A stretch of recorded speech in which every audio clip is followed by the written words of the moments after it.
Hello everybody, welcome into my latest live broadcast. Today is the 19th of June, 2020. My name is Carey Holzman, getting a little bit of a late start. Wasn't able to get everything done the way I had wanted to, but we're gonna start the video anyway because I need at least another hour before I'm prepped up for the way I wanted to do the video. Now, this build is just for fun, just having a good time here. This is not going to any customers, and there's a difference between doing a build for fun and doing a build for work. A lot of you who watch me at home probably build your own systems. Maybe you help friends. It's a lot of fun. There's not a whole lot of stress involved and certainly not quite as demanding. It's sort of like maybe you like to play baseball with some friends every now and again. That can be a lot of fun, very physically and mentally rejuvenating. But then you join a team and you've got to play baseball, and you've got to be at the park at a certain day at a certain time. You have to. It's a commitment. People are depending on you, and it kind of changes the way it feels. So for today, we're just going to do something because we can. I've got a birthday coming up. It's no secret, and I just thought I'll just do something stupid. So it's not crazy stupid. It's still practical, and I can't wait to share the build with you. First, a quick shout out and thank you to David Stetzel, who contributed $100, and to Madi Yoel, who also contributed $100 via the PayPal links. Thanks you guys for supporting the channel. I see Gary Tatum just contributed $20, and I just missed a $50 contribution just now in the chat. That's from Frankie B. As always, thank you, Frankie. Frank says, I sent you an Amazon gift card as well. Oh, very nice. Colin Hunt contributed $5 here in the chat. Gary Tatum with $20 in the chat says, thank you for the heads up on the Windows 10 Pro deal at PC World. People keep calling it PC Magazine. Different publication, PC World Magazine. David Griswold contributed $10. He says, hello, Carey. It's Friday, best Friday, because it's payday. And Larry Wood with a $20 contribution. I also got a card in the mail. And this comes from a good friend of the channel. This comes from John, call him Jack Wilson, and there's my feed right there. So I got this in the mail, and let's see, what do we got?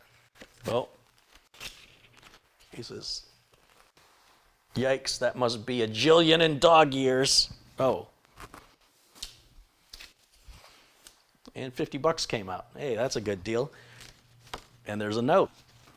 It says, Carey, to my wonderful good friend, I hope that you have a, gotta get glasses. I hope that you have a very great birthday, and please use this money on yourself for a night out with the wife at your favorite pizza place.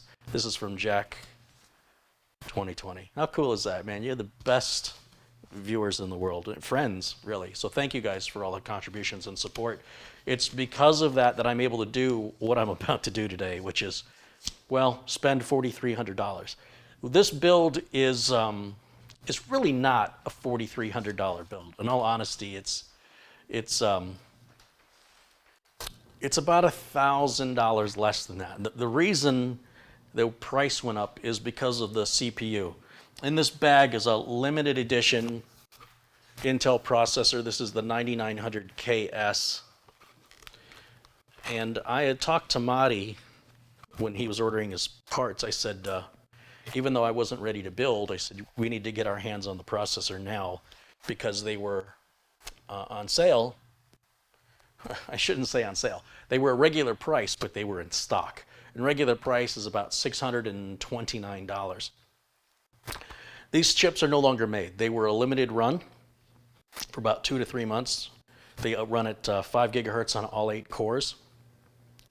And it was the first consumer CPU to ever do that. As such, people bought them up like crazy, and if you can find them now, like the link for this that's going to Amazon is $1,500 for this. That's nearly $1,000 more than I paid for it. So the days of having your computer go obsolete the day you get it home and take it out of the box, those days are long behind us. This computer is worth more now than when I ordered it. The Phanteks Evolve is a micro ATX case. I ordered this in April and UPS lost it. A claim was filed for insurance and it showed up the other day. And I said, oh great, what am I going to do with it? Then I saw this stupid thing, which is really mesmerizing, and it's not very good to see in this light. But it's just it's a 3D, maybe I can, well, maybe if I don't break it. They call it a Hypnocube. And maybe if I stand behind it, it goes through a bunch of patterns that are programmed into it. And it's very mesmerizing to watch. I imagine if you put some music on and turn all the lights out, you can just kind of lose yourself in it. It's an alternative to prescription drugs, I suppose. Things like Xanax and things to calm you. And they have bigger units that you can purchase and build yourself with, like, I think this is a 4x4x4, and then I think they have an 8x8x8, and then they have a 16x16x16. But those you have to program yourself. You use an Arduino board, and you can download the patterns and create your own patterns. And anyway, it was just kind of a fun little thing. I thought it would look good in the background, but obviously it's very difficult to see in the lighting. If the room was darker, it would certainly, maybe I can adjust the camera. The camera let me, hold on, let me see if I can make an adjustment. Just feels like a shame to let it go at that, because let's see if we can adjust the lighting on the camera the other way. There we go. And this will cycle through a number of different patterns. I haven't seen the same pattern twice yet, but I haven't really been paying much attention to it. But it's just a neat little technological conversation piece, you know, to have on the coffee table or whatever. It's mesmerizing. It's called the Hypnocube. A link for it is in the video notes below the video. It's way too much money. It should be like 30 bucks. I think it's got about $30 worth of parts. I think it's like $130. But, you know, it's my birthday, so I can do stupid things. That's the rules. I didn't make them up. It's not my rules. Anyway, it's pretty cool. Pretty darn cool. Now let's see if I can put the camera back how it was, and we can continue talking about today's build and why I got a late start. I want to mention that I've got another build coming up. Mike Smith of the Mike Tech Show. He wants another computer built similar to the Beast that we did for Mike a couple of months ago. Mike needs another one. So next week, I hope to get Mitch over here. We've had a second outbreak of the coronavirus, and record numbers of cases are being reported now. They opened everything up, record number of cases. Of course, on the other hand, testing has gone up, right? They didn't have testing available. So now the more tests that they do, the more they're finding. Anyway, so they're reporting like 2,500 cases in a day, which has never happened before. So it's gotten worse. I hope that doesn't rewind us back. I hope that Mitch will still be able to come by, and I hope we'll still be able to film. In the meantime, I have this to do today, and I thought it'd be a fun little project to share with you guys. And I've got a few more contributions to acknowledge here before I continue. Sir Speaks a Lot with $5 says, does anyone remember that video of the kid doing a build a PC tutorial? And he messed up every aspect of it. You know, there's something to be said about people who actually do make the videos, right? So if you've never made a video before, you should really be gentler to people who make videos and perhaps make mistakes. We all make mistakes. All of us do it, but rarely do we do it in front of an audience. So it takes a certain amount of guts to do it. On the other hand, the particular publication is a well-known technology publication, and they should have done their due diligence by having a secondary person look at it for approval prior to releasing that video. And then further, the editor-in-chief backed up his journalist blindly, so the journalist didn't know what he was talking about. The editor said, I trust the journalist, and what he says stands, and nobody did any due diligence. Now, in the 80s, in the 90s, the news organizations would have never gotten away with that. They would have gone out of business. Today, it's all about being first. It's unfortunate that it's more important to bring you news, whether or not that news is accurate or correct, just to be there first. And I'm afraid that they're a victim of that mentality, and it will result in this sort of thing happening again. But to the person's credit who made that video, it takes guts to get up there on camera And even though he had the information wrong, his intent was in the right place. It wasn't a practical joke. It wasn't meant to see how gullible you were. He honestly thought that's how you're supposed to do it. And a professional publication should have had a technical editor on that project.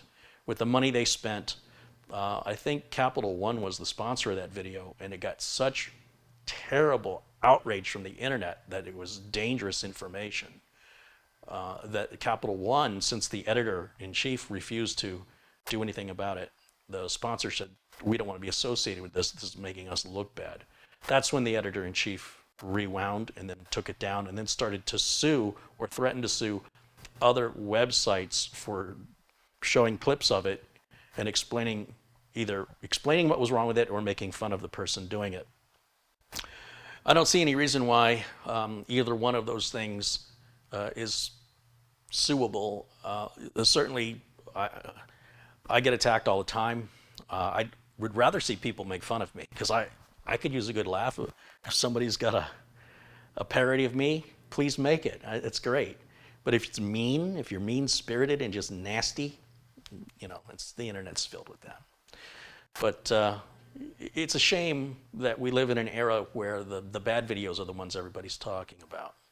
So apparently if I make a really bad video with really bad advice, it'll get more views than any video I've ever made. For the wrong reasons. I won't get any respect, but those clicks add up to dollars, and those dollars add up to more dollars, and it's an ends to a means, which I don't necessarily approve of, but I cannot deny exists. And it's very tempting to experiment with that, to just see if I do it on purpose really, really badly, is that what it takes for one of my videos to go viral? And then the second question is that why you want a video to go viral? And then the next question is, what if you never have a viral video? What if that's what you've got to do to make it happen? And what if 2 years after you've done it, people are still talking about it? Is it worth doing? And so you got to really ask yourselves, do you want to promote bad content? Do you want to talk about it? Do you want to share the links with your friends? But then the good content, the content that's accurate and detailed, I struggle to get views. This is the world I live in. Happy birthday. So anyway, let me get my Coke because I'm getting a little thirsty. What else do we have in here in the chat? We got a few other contributions coming in. A little ASMR Coke pouring here. And Hugh Wong contributed $2. He says, happy birthday. Thanks, Hugh. Aaron Werner with $2.99 says he's watching from Jacksonville, Florida, and happy birthday. Thanks, Aaron. Glenn's Music says, hey, I changed my name on my Google account because I finally got enough subscribers on my own channel. I hope you have a fantastic 21st birthday coming up and many more to come. Thank you. Thank you, Glenn's Music. Bearpaw with £2 contributed, says thanks for the heads up with the Windows 10 deal, upgraded it to Pro. Dale Maluk has contributed $10. He says happy birthday. Thank you, Dale. Rick Hubbard with a £3 contribution and John Craig with £5. John says, have a great birthday, Carey. I certainly am. The scotch is going down a treat. Yeah, I do believe it's John Craig's birthday today. Not my birthday today. We're still a few days away. But John's birthday is today. So give John Craig, say happy birthday, John Craig, in the chat room. Let him see you. It's really cool. You can imagine how that would feel. And maybe when it's your turn and your birthday, we'll do that for you too. It's a nice feeling. It's a nice thing to do. So in the meantime, I want to talk to you about today's build. I had grand plans for today's build. Grand plans, I say. I was feeling a little creative with the editing software and wanted to do some parts introductions a little differently than I normally do, mixing edited with live. And I was about 70% done with that when I was already past my start time, which again is why I got a late start today. So with that being said, let me introduce to you the parts in the way that I had pictured in my head, but I didn't get all of the parts done. So bear with me as I find the videos here. Like I said, I'm literally going from the frying pan to the fryer here. There's no stopping to take a breath. So everything you see here is live and unscripted, with the exception of these little shots I was filming that I haven't finished all the parts. But here's what we're looking at for the case. The Phanteks Evolve Micro ATX case, Look at this shot. Watch this. Boom, zoom out, and it's unboxed. Man, that's some clever editing. It's a beautiful case, though, isn't it? I really think it's a very beautiful and unique looking case. And we're going to talk about some more of the parts that I was able to do these product shots with, right? So they're not in any particular order. Obviously, it's not an amazing build without one of these. This, as the slow reveal pans down, is an RTX GeForce Black Edition 2080 Ti. That's a $1,300 graphics card you're looking at right there. Look at that. Who said I couldn't do 360-degree videos? Huh? Pretty cool. So these shots take way too long. I hope you enjoyed that 20 seconds because it took me like 20 minutes to make it. It used to take me an hour, so I'm down to 20 minutes. So it's, getting better. For the RAM, is it the RAM? What do I have next? Oh, the power supply. I'm using a completely fanless Silverstone NJ600, 600 watt, 80 plus titanium, completely fanless, zero noise power supply. This power supply has no fan, so therefore it makes no noise. It is completely passively cooled. Will it create a problem with heat? Let's use it and find out. Silverstone sent that power supply to me some time ago, and I just haven't had a project to use it in until today. Another product intro video that I did will be the Royal RAM. This is the G-Skill Royal, Trident Z Royal, with the mirror finish. You've seen this RAM on other builds before. It's overpriced. We're going to use 4 sticks, 16 gigs each, a total of 64 gigs of RAM. It's beautiful RAM. $175 for 2 sticks of that RAM. So those 2 kits are $350 for 64 gigs, I think 3200 speed if I'm not mistaken. And of course for storage, it's got to be, you know what it's got to be. It's got to be, dun dun dun, it's the Samsung 2 terabyte 970 EVO Plus. 5-year limited warranty. It's one of the fastest drives you can buy on the market. That's PCI Gen 3. That pretty much taps out Gen 3. Beyond that, you got to move over to Generation 4 of PCI Express drives like the MP600 from Corsair or the Sabrent Rocket Q that they offer that's also PCIe Gen 4. I think there's a few others coming out. They're hitting speeds of about 5,000 megabytes a second. You max out about 3,600 megabytes a second on Gen 3. So to go beyond that means you got to go to Gen 4. Gen 4 means a whole new motherboard, whole new processor. Basically, the only folks doing Gen 4 right now are the X570 chipsets from that support AMD processors, socket AM4.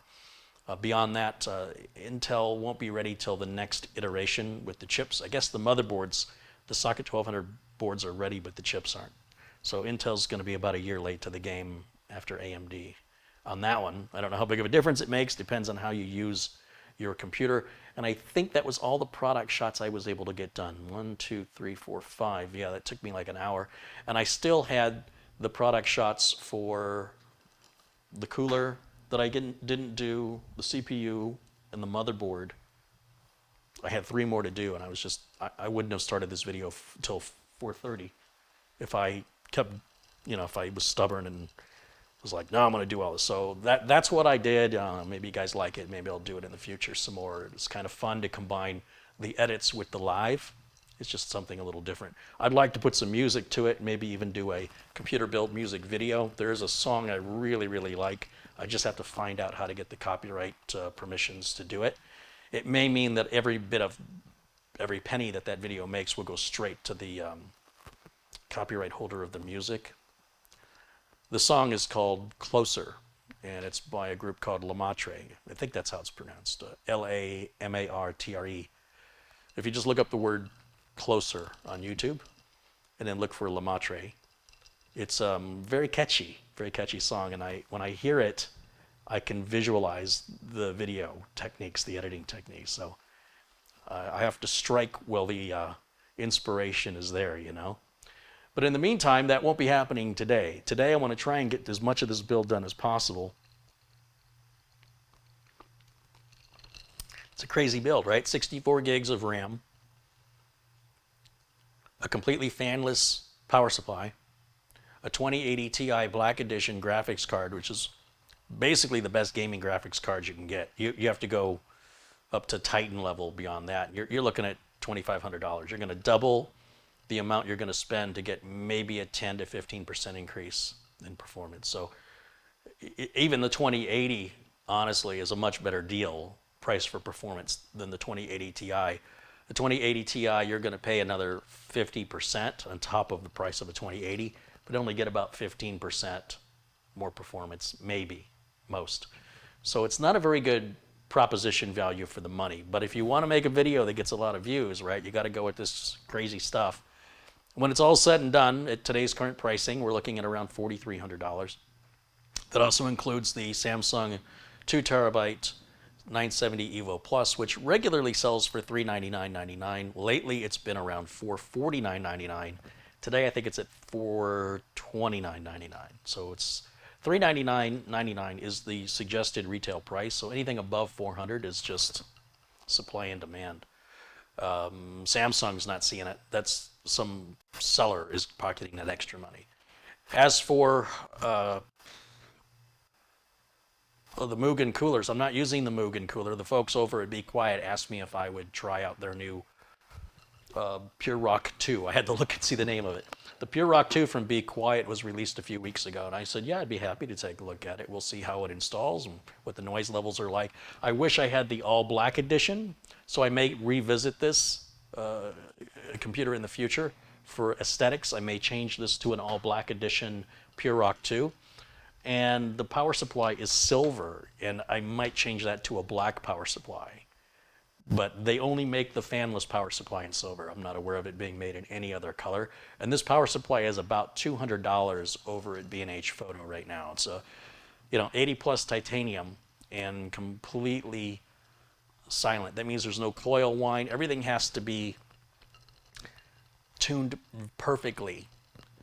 So you're getting, theoretically, the engineering that goes into a fanless power supply means it's got to be super top-notch and quality components and best engineering for that to work. And I'm anxious to see how it works in real life. Like, is it going to give me any heat-related problems in the future? I don't know yet. Overall, because it's a micro ATX build, I've got to go with a micro ATX motherboard. So I've got a Z390M Gaming. This is a motherboard I ordered by mistake. This was going to go into the Xenos build. And when I talked with John Xenos, he recommended a much nicer board. And since the Xenos case is a $2,000 computer case, I thought it was more appropriate to put a $400 motherboard rather than a $100 motherboard into it, to be fair to the to keep up with the level of quality we were working with, and that was what John recommended. And then I thought, well, I'll use that in some project at some point, and here we are.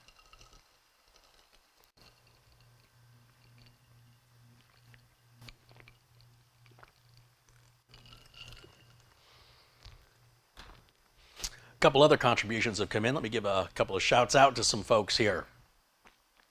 Ronaldo Torres with $2 says happy birthday, and Robert Malovich with $2 also saying happy birthday from Altoona, Pennsylvania. Paul 1961 with 10 Canadian dollars says happy birthday, good friend. Thanks, you guys. Mike Britton with a $5 contribution says happy birthday from us down here in God's waiting room. Clearly that's Florida. Daniel Navarro with $5 says, thank you, Carey, for your show. It's always very informative. IT Programming and Music with $5. Dale Maluk with a $20 contribution. Thomas Tidwell with a $20 contribution. And David Starbuck with a $20 contribution. And he says, but will it run Crisis?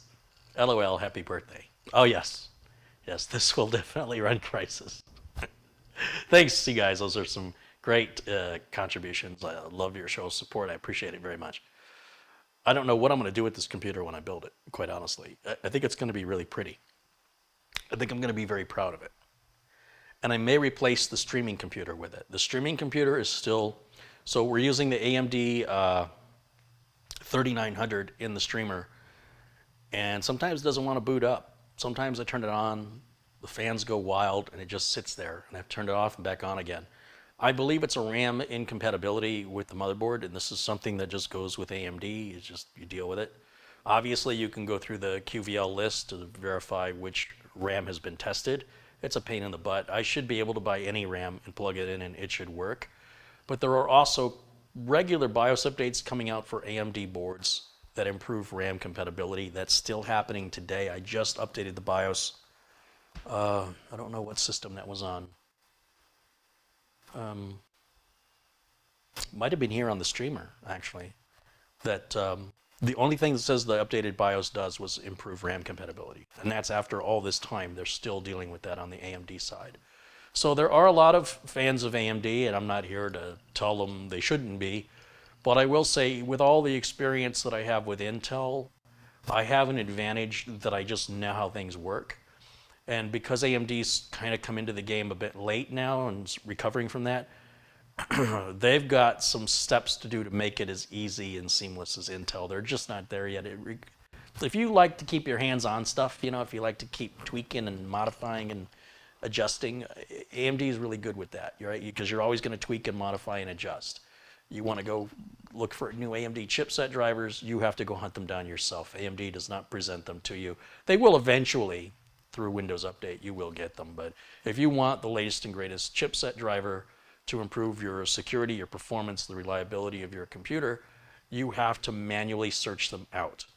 With Intel, Intel's got the Intel Driver Assistant, which is a free utility that looks on your system for any Intel hardware, from a network card, graphics card, CPU, SATA ports, whatever. And then, and even on like the Nooks, it'll even do the BIOS updates. It's all automatic. You do have to download the utility. AMD doesn't offer that utility except for their graphics cards. But NVIDIA's been doing this with their graphics cards for years and years and years. AMD only just now came out with it, like a few months ago. Prior to that, when it came to Radeon drivers, you still had to manually look. So AMD's got some work to do. However, I think if you put me in front of an Intel system or an AMD system and you don't tell me what's what, and I'm there to get some work done, I won't be able to tell the difference. It's really just about how quickly I can get the system together. The finicky nature of this, is the system going to be finicky, or is it going to be super flexible, like just take what you throw at it? And I'm finding the Intel systems are just a bit more flexible. Also, the cooling system mounting techniques are more regular on the Intel. With AMD, they flip-flop between things being screwed down and things being clipped down on the same exact socket. They can't seem to make up their mind which way they want to go. And those clip-down CPU coolers, they're just not good. Not in Arizona. The plastic, in the past anyway, the plastic has gotten dry and brittle and broken, and then the cooler breaks off. And then the customer doesn't know. They just go to turn their computer on one day and it's not running right, or it's running hot. Now, I haven't seen that in a while. That was all during the Athlon days. It's quite possible now that they're making those plastic pieces with nylon now, in which case, maybe that solves it, but I don't know, and it's something I'm concerned about. I'm also concerned that the X570 chipset has a fan on it. We used to put fans on chipsets in the 90s, and when those fans went bad, and they do go bad, they're almost impossible to find. And it concerns me that when AMD comes out with their latest chipset, the X570, that it has the cooling fan on the chipset. I just feel like that's a huge step backwards, and it's a bad design. There should have been another way to solve that besides a fan. Fans fail. But these are all my opinions. I'm not telling anybody what to do. I'm sharing with you my perspective and my point of view and my value system. I still will happily build AMD systems, but I'm starting to really feel regret with the 3900 here now. And I think when this system is done, I think it's going to be the new streamer. We'll find out. Now, it's entirely possible with a fresh install of Windows 10, if I start over again and reset the streamer, that, and I'm going to have to change the RAM. I think there's something with the RAM that's preventing it from turning on, but it doesn't happen all the time, and that's going to take a while to sort all that out. I don't know that I can be bothered. We'll see. In the meantime, a couple other contributions have come in, so my thanks go out to Ronaldo Torres, who's contributed $10, Jesse Hosaka with $3, Thomas Beckenstowe has contributed $50. He says, "Hey, Carey, happy birthday. Soon, LOL." It is. Daniel Pexton with $2, and John Yasuda with $20. He says, happy birthday, time for some Coke and pizza. Right on. Thank you guys so much. I appreciate that. I know Thomas is patiently waiting for me to get a system to him. And John, always good to see John. We did a computer build for John and repaired one of his systems that he had nothing but trouble with, and that was given to Tony Wallow. I don't know if Tony's in there today, but it's good to see so many friends here today. We've got about 1,000 people watching, so I should probably start my job.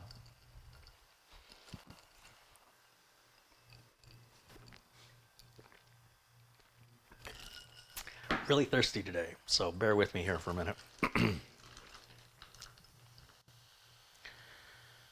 So I don't know what to do first. I guess I could prep the motherboard first. We are going to get Thready back. I delivered the 3950 AMD build to my sister, and she is already putting it to work with some edits. Thready was starting to act erratically. Thready was great for a while, and then just went right downhill. And I was asking, if she was on the fence about the 3950X versus the Threadripper, and she's like, nope, Threadripper's all got Thready has his bags packed and is by the door, so the next time I see you, you can take him, get him out of here. Never want to see him again. So I think what we'll end up doing with Threadripper is pull the motherboard and the chip and the cooler off of there. Well, I got a couple of projects. One is I've got the tower air cooler that they make with the RGB on it. I want to move away from the liquid cooler. I've had nothing but bad luck with Enermax products. Even back in the 90s, I remember I paid $150 for an Enermax power supply, and it fried the whole brand new computer. And I ended up going back to my distributor and returning those bad parts and buying a $35 power supply, and everything worked great. And to the best of my knowledge, still works today. And I thought, why did I spend over $100 more for this special power supply that ended up frying the whole system? And that was an Enermax product. Then the liquid cooler on Thready was an Enermax product, and it had liquid problems where the liquid would deteriorate, and then the cooler wouldn't function. And so they did a recall on it and sent a brand new Enermax cooler, liquid cooler to me for Threadripper, along with a pair of headphones. I don't know what that's got anything to do with it. And now apparently those coolers still have problems as well. So my preference will be to move away from all-in-one coolers. Again, I like to build something and be done with it. I don't want to have to constantly tune it and manipulate it. I like to just build it, be done with it, and move on to the next thing. So for people who see the value in that, when I'm showing you my 8-year build, an 8-year build isn't going to have a little fan on the chipset. It's going to have as few fans as possible. First of all, in order to be an 8-year build, you've got to remove as many moving parts. That means no mechanical hard drives. If you want an 8-year build, you get rid of as many movable parts, keep everything solid state, and that means no liquid pumps for water cooling. It means as few fans as possible, but as many fans are necessary, right? But not over the top with the fans, because the fans will likely be your first problem. That being said, I do need to, I should get to work.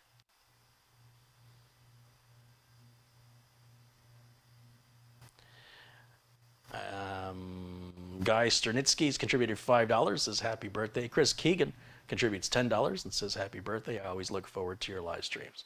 Thank you guys. Thank you very much. All right.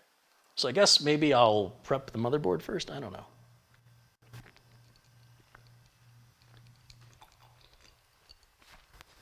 I just don't know. So many choices. Intel finally got rid of this packaging. You think they saw my video, me complaining about it?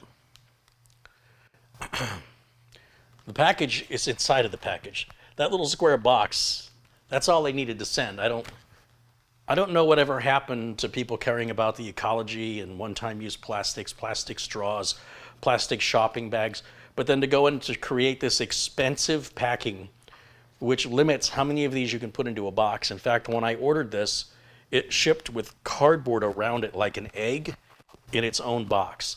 Now, if you've got a standard 18-wheel truck or lorry, you can imagine you can only fit so many of these in the truck. If it was just this part here, imagine how many more of these units you could fit in the same truck, in the same amount of space. So this is really stupid with regards to what it costs to manufacture, the harm it causes to the environment, and the fact that it offers you nothing in return for the value of your money with regards to anything to do with your computer. What do you do with this cube? There was a video somebody sent me where the guy said these are such a pain to open. What he does is he drops them on the floor and they crack open. But Intel has finally moved away from that. They should have never gone there to begin with. Man, if I worked for their marketing department, somebody'd be losing their job. Several people. The person who thought of it, the person who approved it, and the person above them that signed off on it. There's at least 3 people that need to be not given so much power, because they clearly were very short-sighted, in my opinion, with regards to costs, distribution, and ecology. But hopefully, I haven't seen the new packaging, but hopefully it's a lot more reasonable than that stupid thing. I'm really anxious to take a look at this case. I've been wanting one of these cases for a long time, and I could get it in like silver or black, but I wanted it in this anthracite gray sort of gunmetal color. And it was the last one this guy had, and I ordered it, and it was like the 27th of April. And it was supposed to arrive like the first week of May. It only came in just last week, and so I'm glad it came in, but I gave up on it. And I paid way too much money for it. I think at the time this was $180. And I think they're available again on Amazon for around $130, somewhere in there. The links are, for all the parts, everything you see on the video, all those links are in the notes just below this video. So if you guys want to look any of that up. But it's just a gorgeous case. And I have to remember now, oh, look at this. They got little rubber pieces on the corners. I'm going to leave those on. I like that. You've got doors that swing open on either side that are magnetic. They're attached magnetically. There's a little magnet right here. There's one right here.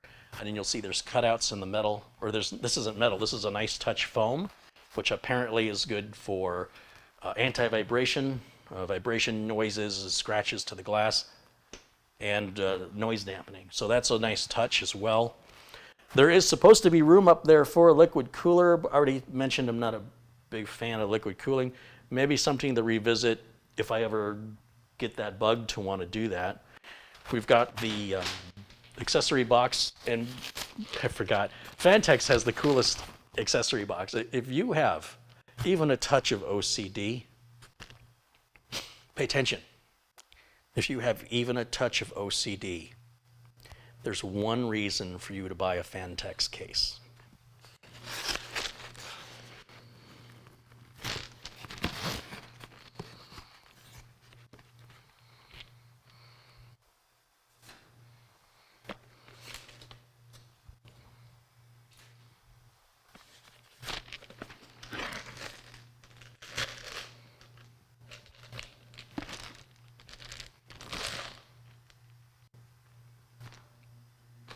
Am I right? And then there's a what appears to be a drive tray. I'm not intending to use any 2.5-inch or 3.5-inch drives in my builds, but there appears to be a drive tray for that.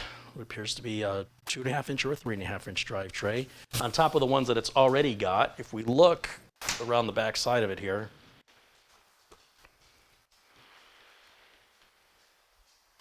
there's two 2.5-inch SSD trays, and the window is all blacked out, but you can see through the window right here on the back of the case.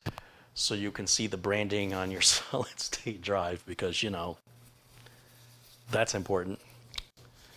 That's an odd design choice. I'm not sure I agree with that, but there it is. The cable management here isn't as nice as what NZXT offers, but it's deeper than a 200R in the sense that we have more room for the cables between the back of the motherboard tray and the panel, which is important because we can't screw this panel down. If our cable management's too thick, this just isn't going to close or stay closed. It'll just keep popping open from the pressure of the cables pushing on it. So it's good they give us that extra room. And then we've got a couple of drive caddies down here, or drive sleds. These are for 3.5 or 2.5-inch drives. So just the way the case comes, you got room for 2 drives here, 2 drives there, a total of 4. The motherboard we'll be using M.2 storage, so we're not even going to touch any of that. And then this little door opens up that exposes your USB 3, your front port audio, which is your headphone and microphone jack. That's a reset button, and the power button is up on top, right up here. And I think it lights up around it when you push on it. I think that's your power light. Is there a hard drive light? I don't know. If so, it may be part of that top light, which I've seen them do. I guess I'll take these little rubber pieces off for right now because they seem like a good idea. If I was going to ship the computer, I would definitely put those back on. Then they gave us some nylon zip ties and a Phanteks case badge, which is weird because you'd think that would already be on the case. And there's RMA information, and then they have a user's manual here, which is actually a very nice user's manual as far as, what we've seen here from other manufacturers. This is decent. There are some manufacturers that won't even print a manual anymore. They'll just tell you to scan a QR code and go online and read it. There's something to be said, in my opinion, about a good old-fashioned manual, and it is it's strange times that we live in when a manufacturer will spend so much money on marketing, such as the little plastic cube that the CPU comes in, and then give you zero documentation because, well, that would be wasting paper. I mean, I'm not quite sure it all kind of makes sense, although these are different companies, right? So one company's attitude doesn't necessarily reflect any other company. But there is a trend in wanting to be more mindful of the ecology. And so to ignore that entirely when they released this chip, I just think it was insulting. And it was insulting because basically what it was saying is if you have the money to afford to buy this, then we can add a few extra dollars on so we can make the package it comes in look prettier, because clearly you've got money. And it's just disrespect. It's like everybody should, the packaging should be the same regardless of what's in the package. But, AMD does the same thing with Threadripper. They started this whole thing. And the original Threadripper box was like this big. And they've reduced it, and it's still a pretty sizable box. And now it looks more like a little showcase, like a little glass showcase that it comes in. But if you order a Ryzen 7 or a Ryzen 9, it's just a cardboard box. They should all come in cardboard boxes. Ultimately, they do anyway. Ultimately, when you take the plastic off around them, there's a cardboard box inside, usually. All right, so taking a look at the case, if we want to avoid any damage to these side panels, they should just pop, if I recall correctly. If I get the right angle on this, I should be able to lift the glass right off. Carefully. And set it down somewhere where you're obviously not going to bump into it, knock it over, scratch it. It is tempered glass, and tempered glass can withstand quite a bit of abuse. It will scratch. But it's the glass that'll be inside of your refrigerator. That glass is tempered glass. This is the same thing that you'd find inside of a refrigerator. So it can take a lot of abuse and a lot of temperature fluctuation, much more so than, say, non-tempered glass. I don't think this side of the Phanteks case needed to be glass because there's nothing to see back here, and glass weighs more than if this panel were made of aluminum or some bimetal material. And what they did is they made it glass and then they blacked it out, which, I don't know, transparent steel, anybody? Struggling a little bit with this one. Come on. It's getting there. You can see it's raised up off of the pins, and it's just hanging on stubbornly. And I admire that spirit. I do. However, the sooner it gives up, the sooner it'll become hempy. That may not be the case in most things in life, but as far as this computer case is concerned, it's going to have to get to know me a little better. And trust me, you're going to be happier when I'm done with you. You will walk proud, walk tall. There it is. So yeah, you can see they painted this black and they left that cutout. Hello? This is how we're making YouTube videos now during the pandemic. Gotta be safe. Come on, if you can't laugh, that's a bigger disease than the pandemic. All right. Now I get a much more proper look at what the Phanteks Evolve case looks like. I do believe this front will pull off as well. Oh, that's nice. Sometimes I really struggle to get the front bezels off, but this has a real nice positive, almost like a rubber, feels like it's plugging into something that's rubber and cushiony, almost like a shock absorber system. It pulled off very nice. There's a filter that comes off somehow, some way. Oh, there you go. There's the filter. There's something down here. I wonder what that is. Oh, okay, so there's an LED right here, and the LED is going to shine. You can't see it, but the LED is going to go in this little hole, and that light's going to move through this chamber, and what appears to be a long, skinny light is just a window into this tunnel that light's shining into. And that should be an ARGB light that can connect up to your motherboard's ARGB header, so that your motherboard's lighting software will control not only the lighting on the motherboard, but also the lighting on the case, and will adjust the colors and fading and blinking and all that in time with all the other lights as though it were all one system, which is a pretty cool touch, even though it's entirely unnecessary and stupid. But then, you know, that's what my mother said about me. So here we are. I do believe this top will also come off. Does it do the same thing? There is documentation. There's a single screw back here, single thumb screw, that looks like it'll have to come out. I don't think there's any reason for me to take this off. I'm just kind of in a mood. I'm just in the mood to take things apart. Does it slide back? Yeah, it slides back. And then that's the top.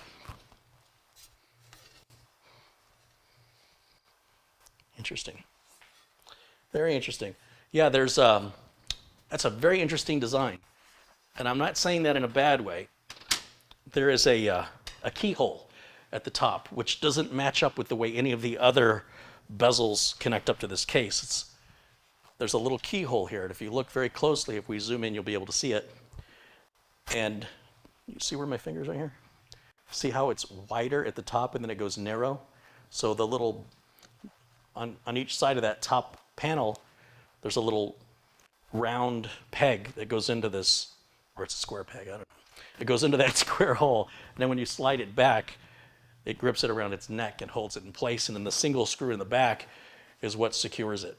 And then this is going to be your front power switch. It does look like there's two LEDs. I'm going to guess one's for the power and one's for the hard drive activity. And you can see there are two screws that hold this piece in place, so it's fully modular if it has to be RMA'd. You don't have to send the whole case back if your button were to go bad. These little micro switches, when they go bad, you got to change out the whole circuit board. It doesn't make sense to pay an electrician money to desolder a little micro switch and find and source a new one and replace it for the labor costs involved in that. You would RMA the whole circuit board, and Phanteks would just send you a new one. Those two screws, you'd swap it out and be back in business. No soldering required. You can see the fan. The case comes with two fans. We've got a front Looks like a 140 millimeter and a rear 140 millimeter. I don't know the quality of these fans. I assume they're going to be good quality. You'll see they're mounted with the air coming in from the front, going out through the back on both of these fans, which is proper. You want the fan to move air in one direction. And usually that's in from the front and out through the back. So that's what these fans are doing in their configuration out of the box. Because this is micro ATX, we only have 4 PCI slots, or slot covers. That means the motherboard that we buy will only have a maximum of 4 slots. We know this graphics card is going to take 2 or 3 of these. I think it's going to take 2. And then if I add a video capture card, if I want to make this the streaming computer, there's nothing, I mean, I'm pretty much going to be filled up. In a perfect world, I would leave a space. If that graphics card is 2 cards deep, in other words, it uses 2 slots, then I would prefer not to use the slot directly below it because there are fans under here. So I'd rather go to the very bottom slot because the HDMI capture card I use also has a fan on it. And I don't want the cards to block the airflow from the other card. So that may be a potential limitation, but it also results in a smaller, more portable case. And it looks like we've got some plastic on the logo here that I can remove.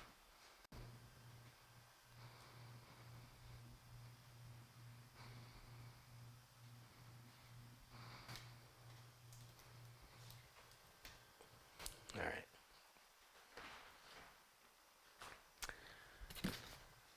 So I guess I can put the power supply in, kind of on the fence about that because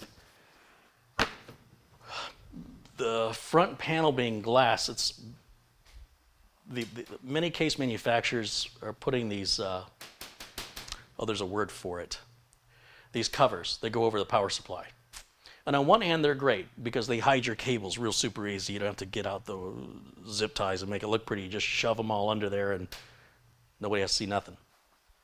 On the other hand, they often get in the way and make it difficult to get your hands in there to do the wiring, to build the system, to upgrade the system. Now, I like that Phanteks has given us this cutout here because most of the time, like in ZXT, they cover the whole thing. And sometimes you can remove the cover, and sometimes the cover is riveted to the case. On this case, they've done a couple of different things. One, there's an opening here. There are 2 thumb screws that you can remove this opening, and the hard drive tray is directly beneath it. I'm not quite sure why you would do that. It's probably explained in the documentation if I could be bothered to read it. And then when it comes to doing your cable management or plugging in your power supply, you've got to come at it from this side. Versus like a Corsair 200R, I can work on either side. I don't have that cover. And the Corsair 200R doesn't have any glass or plastic panels, so you can't see through the side panels. So even if it had that, you wouldn't see it. So why would you add it? You know what I mean? Like, it wouldn't make any sense. So I get that this is a sort of a consequence of having computers that are see-through. And we'll see how they designed it. If this one comes out, no, I can already see the rivets. There's 2 rivets. That's not going anywhere. It is what it is. There's like many modern cases, there's a filter on the bottom because the power supply fan sucks air in from the bottom. Except we have a power supply that doesn't have any fans. That doesn't mean that filter is still not going to get plugged up, though. Be aware that electricity tends to attract the particles in the air, and it will build up over time even without a fan. So you still want to blow the dust and debris out of the computer. I would say once a year would be a good rule of thumb. Here in Arizona, twice a year would be even better. So this is the Nightjar NJ600, and I want to thank the folks over at Silverstone for sending it to me, and I apologize that I've had it for such a long time, and I just haven't had the right project to use it for. But we're here today, and we're going to put it to work.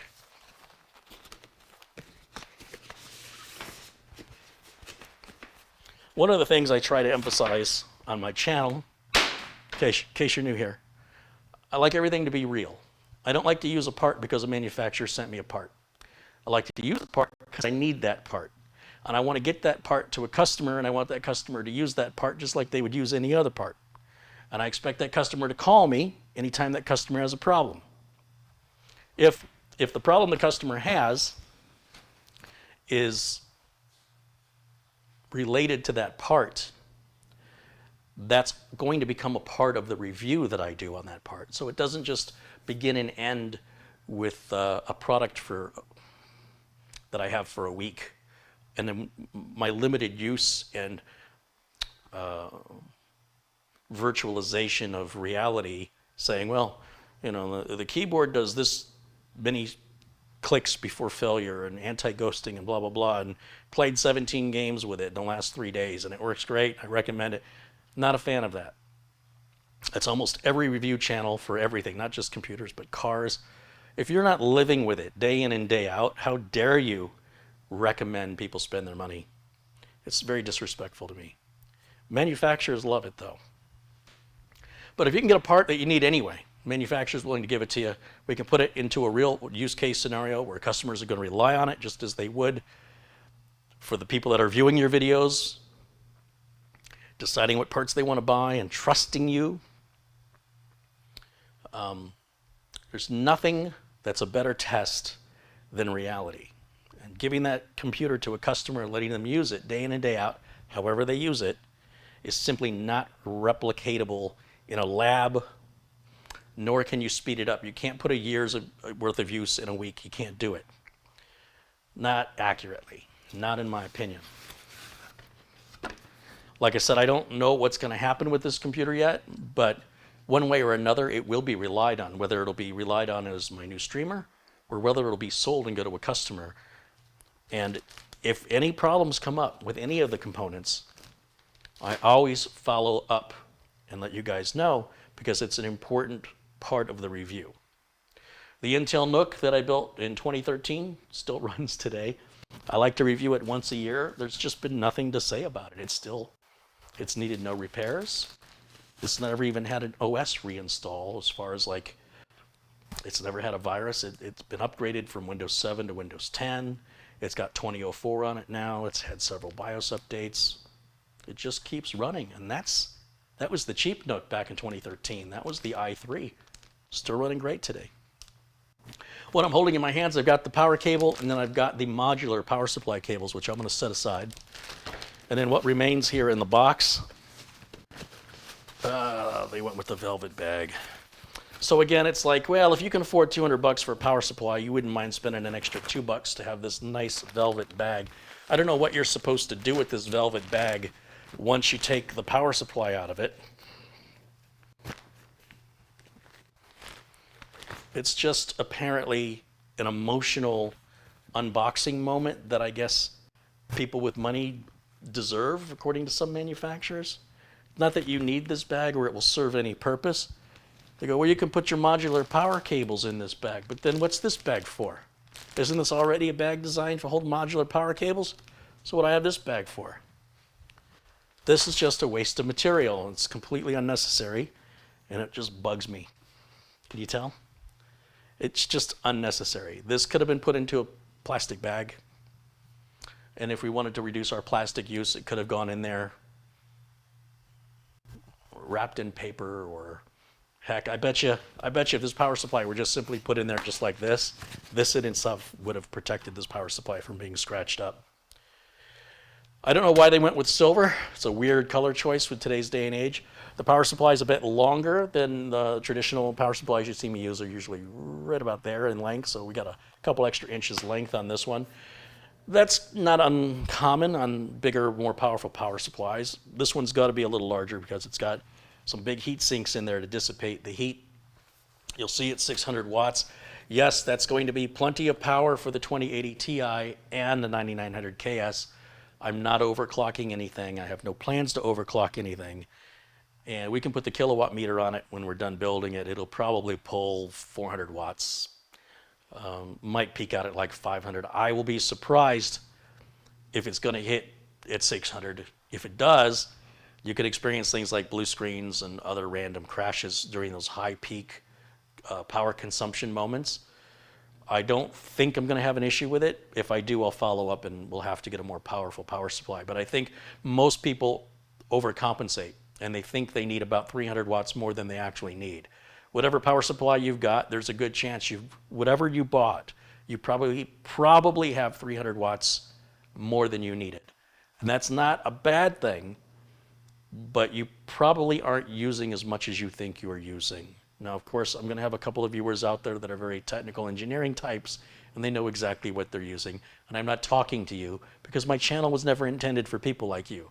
My channel's intended for novices, for beginners, and to try and bring this stuff back down to earth and use plain English and explain things that are normal. Normal examples of how people typically use their machines and normal expectations. Things like overclocking and liquid cooling, especially custom liquid cooling, and arguing over power supply wattage. That's already being taken care of everywhere else on the internet. We don't have to do that here. All right, so to get the power supply installed, obviously I have to come in from this side. And I've got to ask myself this question: should I start connecting these modular connectors now? Because once this is put in, I want you to see something here. Once I install this power supply, I don't have a whole lot of room down here. If you look closely down at the bottom, there's not a whole lot of room for me to get my hands in there to plug into those modular plugs before I hit this hard drive tray. Now, I'm not going to put a hard drive in here unless this does become the streaming computer, because the streaming computer does have an 8 terabyte Western Digital Red drive in there for the video files that I have are quite large. So then I have to decide how I want to tackle this potential issue, which is, sorry, I'm still trying to adjust the camera back to where it should be.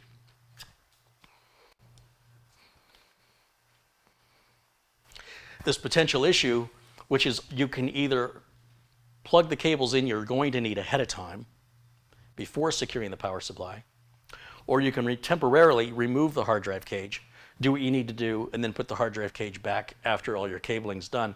But that also means that when it's time to make any changes to the computer that require another power cable, you simply can't reach in and plug it in like I could with a 200R. I'm going to have to do a little bit more work.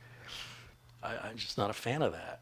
It seems like a little extra effort because you've got glass panels, right? Because somebody's going to look inside. If the power supply were a bit shorter, you know, if it was that traditional length, we certainly would have room to get our hands in there. However, but that wouldn't be a fanless power supply. So you take one with the other. You're going to have the glass panels.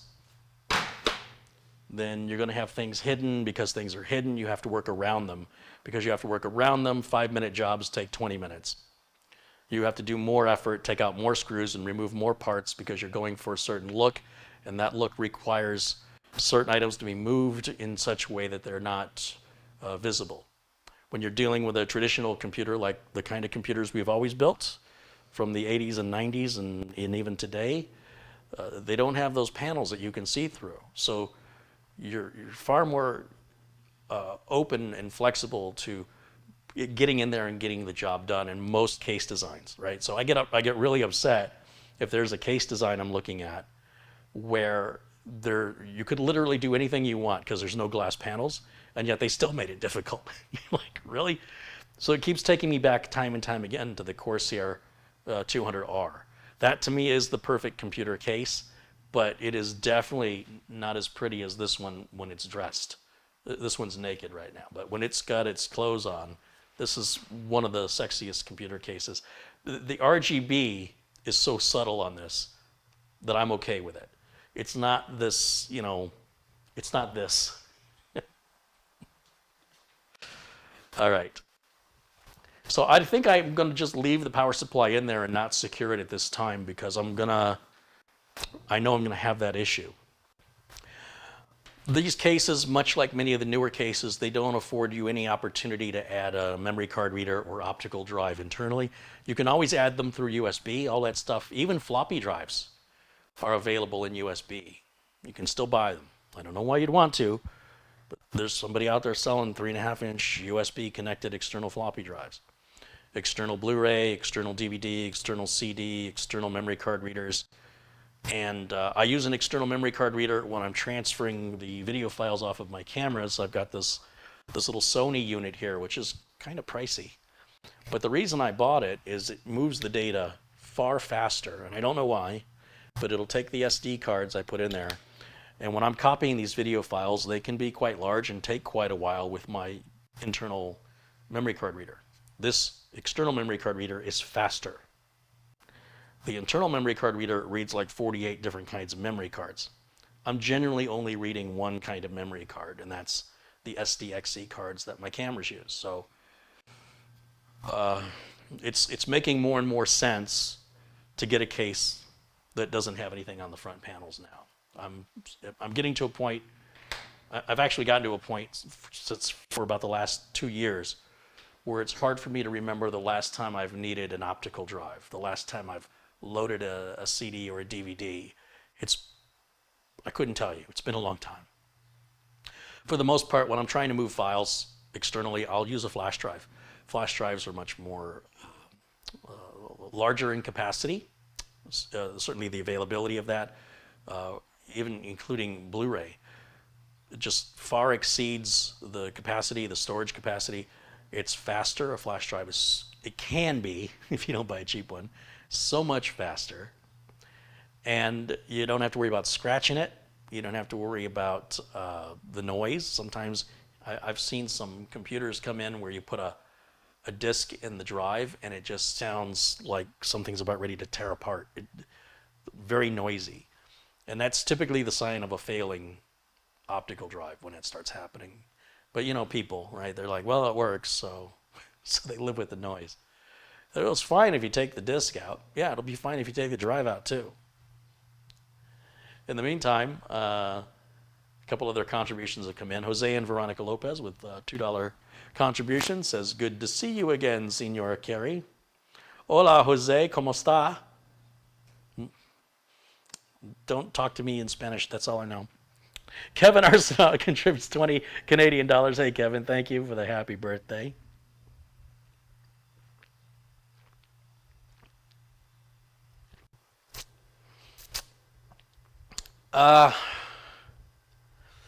Yeah. So I didn't really think this through. By going to prep the case first, I was just anxious to take a look at how the case came apart and what was inside of it. I've worked with the Enthoo before. I think it was the full size, not the Micro ATX. I think this is my first, if I'm not mistaken, Micro ATX from Phanteks with the Enthoo. And I was just kind of anxious. I wanted to see. So I got it out of my system. Now we can actually, I guess, prep the board, because the board prep is going to be quite a bit of work. We're doing everything on the board, essentially. Storage is on the board. We're going to fill every memory bank up. We've got a third-party cooler, the Pure Rock 2, that's got to be installed. That's going to be a little bit of work. And of course, we'll be adding the RTX 2080 Ti at the very end of it all. So I'm going to set this back here, because it's $1,300 and I don't want to knock it over. That would not make my day. And of course, we've got the CPU. So what I'm going to do is I'll clear some space here so that I can move the camera up close and we can enjoy this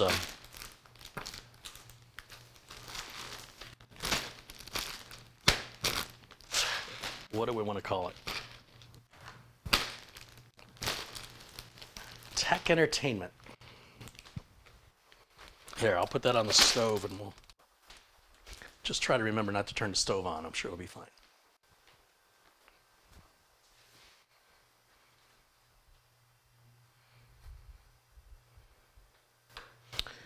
If you want to stay with power supply shrouds, we need to start inverting motherboards more. Oh, yeah. Shrouds. That was the word I was looking for. Thank you. Lloyd Hedrick has contributed $10 and says, happy birthday, Carey. Man, all this money's coming in. I need to have birthdays more often. No, wait, that's not a good deal. Thank you guys. Thanks again for supporting the channel. I appreciate that. I might need to just move this cube a little bit. I wish it would show up better on camera. It is. Wait a minute. Hold on. Before I move it, let's just get one more good look at it. And then I'm going to move it. Let's see.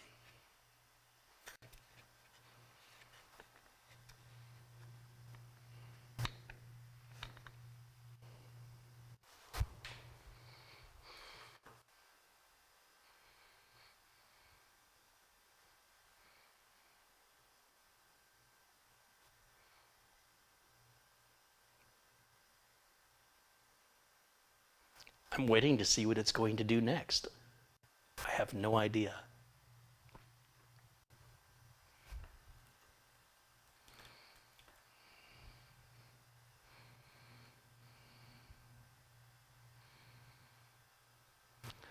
This pattern seems kind of random. Sometimes it looks like it's flipping over, and it does these weird...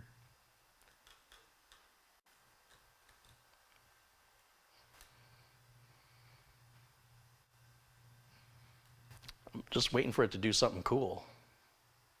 Well, that's kind of cool. I'll take it.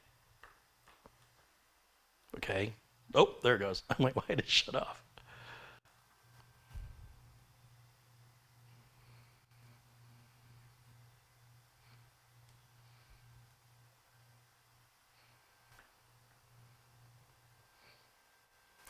This is okay because it's not a computer. You understand? I can unplug this and I can put it away. I don't have to load software or worry about BIOS updates for this. So this is okay. It should not be a part of the computer, although what it's doing now is pretty cool.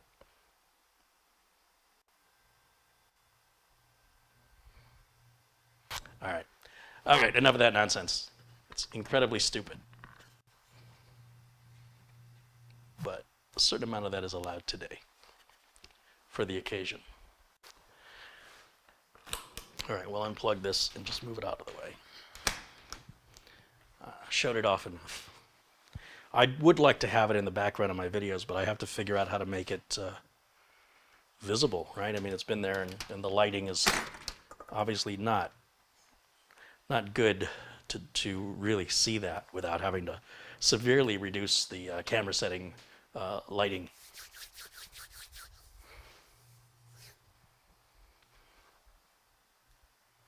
Chevy says, sorry, not for me. Yeah, you know, look, it's art.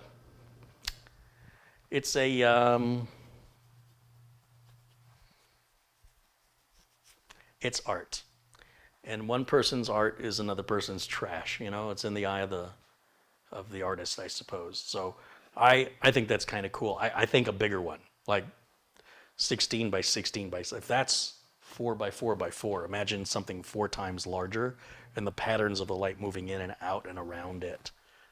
That could be pretty darn cool. But I'm kind of losing the subject here. Let's focus on getting this motherboard prepped. Let me move the camera here so that we can get you some nice close-ups of what's going on here. And there's a dead dog in the hallway. You okay, Jimmy? No, you don't have to get up. Oh, stretch it out, boy. There's a good boy. Wow, shake it off. You'll be okay. You okay? You okay? It's not dinner time, is it? It is dinner time. All right. We'll get you some food here soon. All right, so here is the Z390 board. I think you can see that clearly.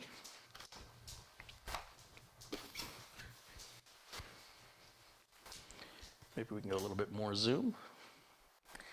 Move the keyboard and mouse out of the way.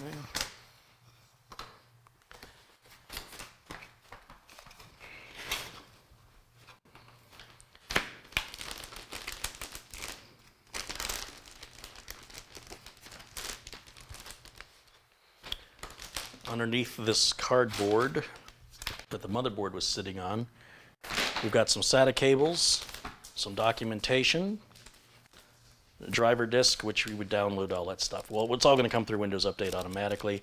There's usually a case badge. Sometimes it's in the... I guess we didn't get one.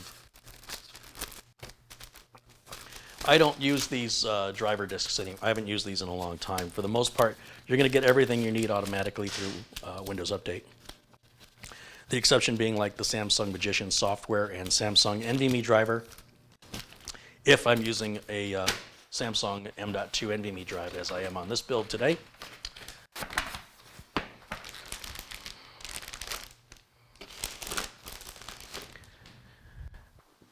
Let's grab some scissors and free the motherboard from its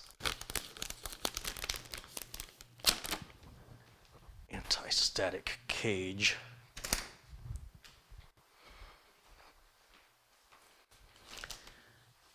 Stealth Mode contributed $10. He says, happy birthday. Always a pleasure to hang out with you in this great place. Right on, Stealth Mode. Thank you. Gerald Wallace also contributed $10 and says, happy birthday. Thanks, Gerald. Thanks for joining me on this Friday as we're doing this over-the-top, outrageous computer build somewhere in between all the talking.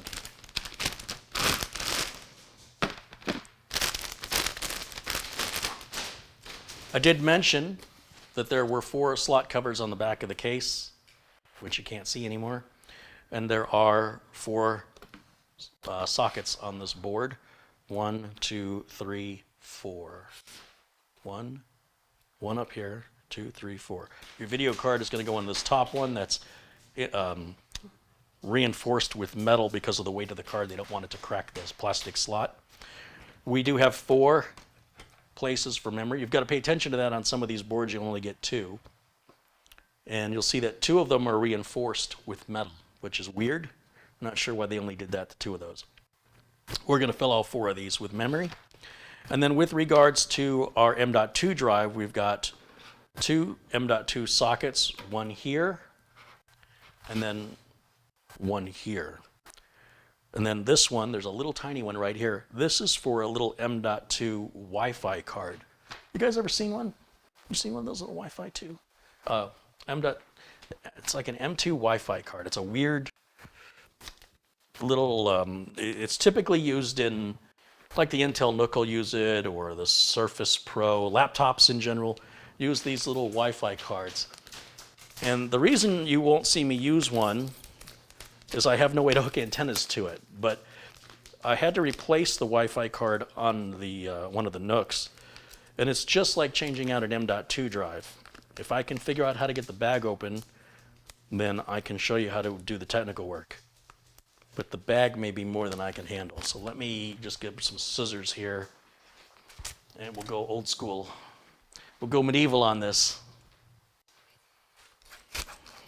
All right. These aren't particularly expensive. These are on Amazon for probably around $25, I want to say, 20 bucks, 25 bucks. And that's a whole Wi-Fi card. And if you look real closely, we got to get super close.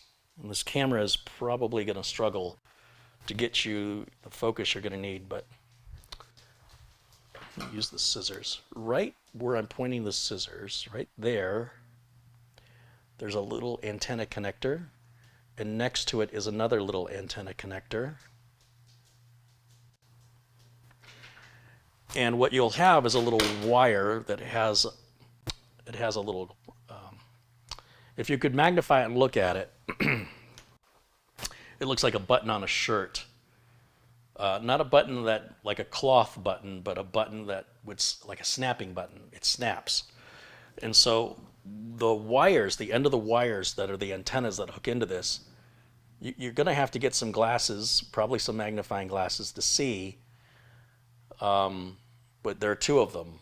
One will go where my pinky is, and then one goes right over there. They're side by side, right up at the top. They're very difficult. You've got to line them up, and then you've got to push down, and then it just locks into place. And because of that, I don't have any means to add that kind of an antenna to the case. But I suppose there's probably a way to do it if you really wanted to. And this card right here, this is, I think, AX, if I'm not mistaken, 802.11. I know it says somewhere on there what it is. It's pretty darn fast, this little tiny card. And I don't know if you can really understand just how small this card is, but it's really tiny. And that can go on the motherboard. Specifically, it's designed for this right here. And then there's a screw right underneath that, and you can secure that in place, and now you've just added Wi-Fi to your motherboard. It looks a lot like M.2, but you'll see that it's just a lot shallower. It doesn't have the length like this M.2 has. The connector's all the way back here. That connector's way up there, and it only goes to that slot. That's the furthest it can go. So you're prevented from making a mistake and putting an M.2 drive in there. But then you'd still have to have antennas. And then that's where, for me, the whole deal's done. You could add Wi-Fi to this board by plugging an internal Wi-Fi card into it, or plugging an external USB Wi-Fi adapter into it, which would all be easier than dealing with this, trying to put those little antenna wires on. That's the hardest part of replacing a Wi-Fi card in a laptop or like a Surface or a tablet, is just getting those little antenna wires back on again, because you don't want to break them.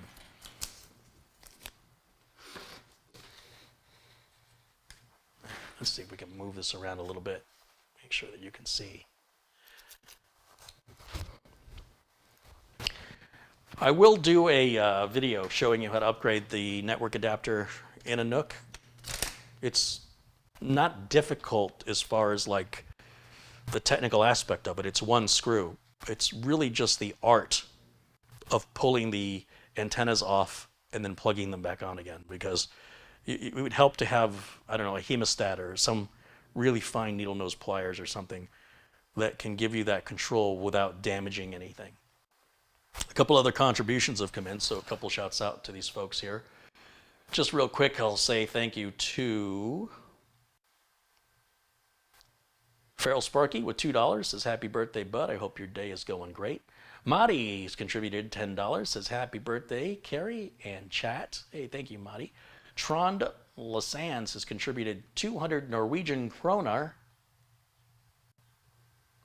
Let's make sure Trond is a moderator. That's a generous contribution. He says, happy birthday and cookies for the boys. Right on, thank you.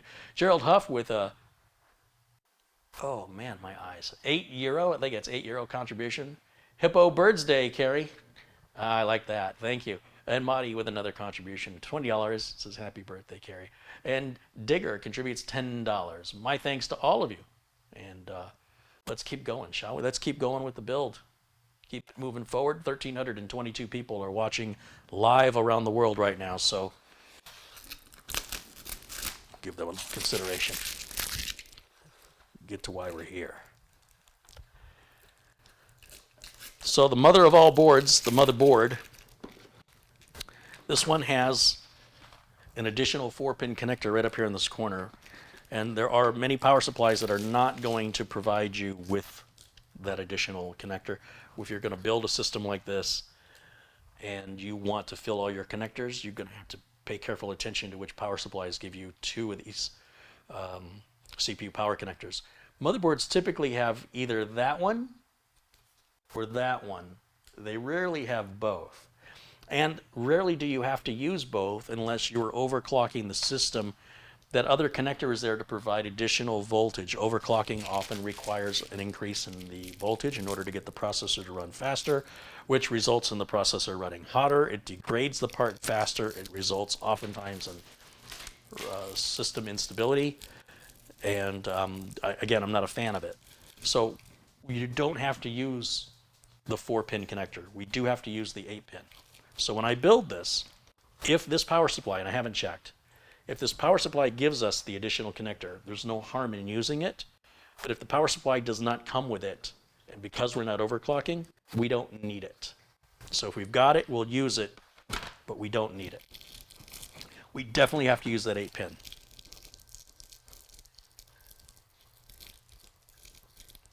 Now on this board, there are these 2 M.2 sockets, and it's important to note that on many boards, these do not run the same speed. Sometimes they do, sometimes they don't. You'll have to go to your motherboard manual and verify which sockets run at which speeds. If you want to get the best performance out of your, we've got a Samsung 970 Evo Plus here. And if we put this in an X2 slot, it's going to run at half speed. So we want this in a X4 slot or a by 4. And if we just look through the manual, we can usually pretty quickly flip through and look for the pictures of the M.2, which is what I've just stumbled on right here. And this will tell you the speeds and conditions at which these drives will run. In other words, it might disable certain SATA ports. Like there's a little diagram that shows you that some of the SATA ports are disabled in certain modes. The M.2 drive is SATA or NVMe, for example. And if we look at the speeds listed for there is, what is there, M2Q and M2P. I don't know why they just don't have it labeled as A and B. I don't know why it's Q and P. But Q appears to be the one on top and P is the one below. And we want to make sure that they both will support the by 4 speed. So M2-P affects these SATA drives depending on if it's NVMe or SATA. And M2Q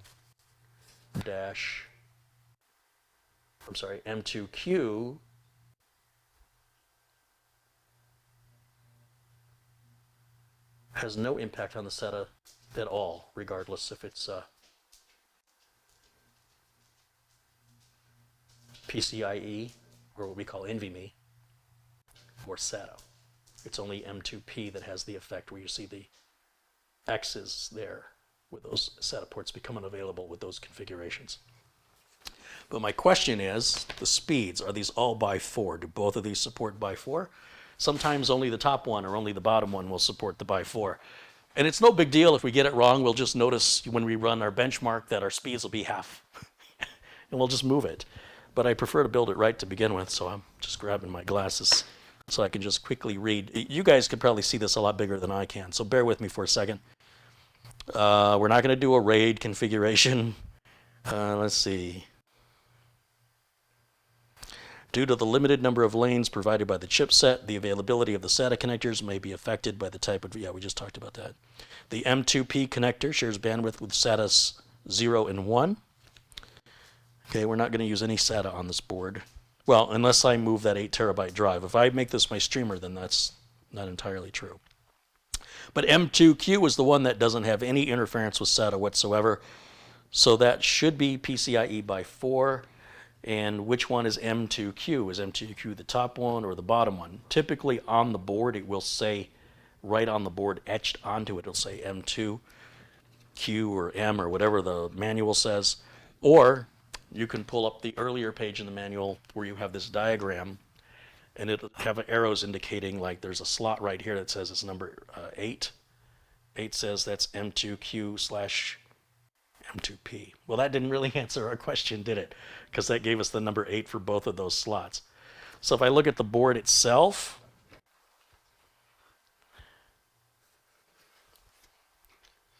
right down here,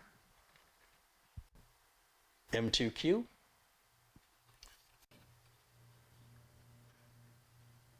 and right down there, where is it? Right down there, M2P. So Q is what we want. That's pretty much where I was going to go anyway. I always prefer to use the slot between the CPU and the graphics card because traditionally on Intel boards, that is your fast slot if one is faster than the other. Some of the boards, depending on which chipset you've got, may provide 2 full-speed M.2 slots. And then, of course, if you go with X299 or in AMD's case X399, you can get even more. The more expensive the CPU is, the more lanes of traffic it can handle at higher speeds. It's not just about how fast the CPU is. That's what a lot of typical consumers are often misguided by. They don't quite understand the technical part that the CPU is more than just frequency. And by frequency, we mean speed.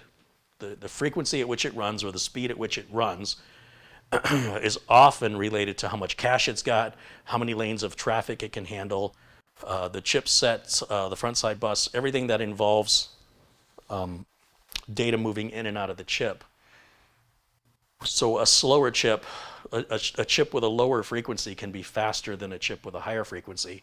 And then you have a number of cores, which most people don't use more than a couple of cores. And AMD's really focused on providing a whole bunch of cores, even though nobody's really needing them or using them, except in very special use case scenarios. And their marketing company is creating a drive or a demand for that. I just realized on the back of the board here, going back to talking about that little Wi-Fi adapter, there must be some sort of little add-on you can buy for the board, because you can see on the I/O, and notice the I/O shield is already built on the board for us. We don't have to plug that into the case. I like that when the I/O shield's already on the board. but there are these knockouts for the Wi-Fi antennas. So there must be some third-party antennas that you can knock out that have those little tiny wire clips that you can then hook onto that little M.2 Wi-Fi card.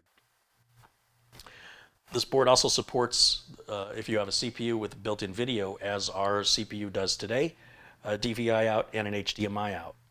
It's also got a Type-C USB, as well as there's two USB 3s, two USB 3s, two more USB 3s, total of 6. On top of that, we've got a USB 3 header right here, which gives us 2 more USB 3s, and then 2 more USB 2s, I'm sorry, 4 more USB 2s down here. So there's plenty of USB ports. We've got 2 SATA ports here, 4 more SATA ports for a total of 6. Basically everything a full-size board has. Just you don't have as many slots to add cards.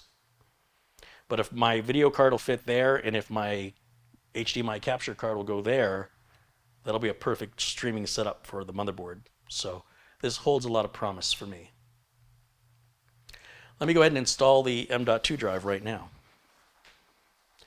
Let's see if we can get you a real nice zoom in and close up of this process.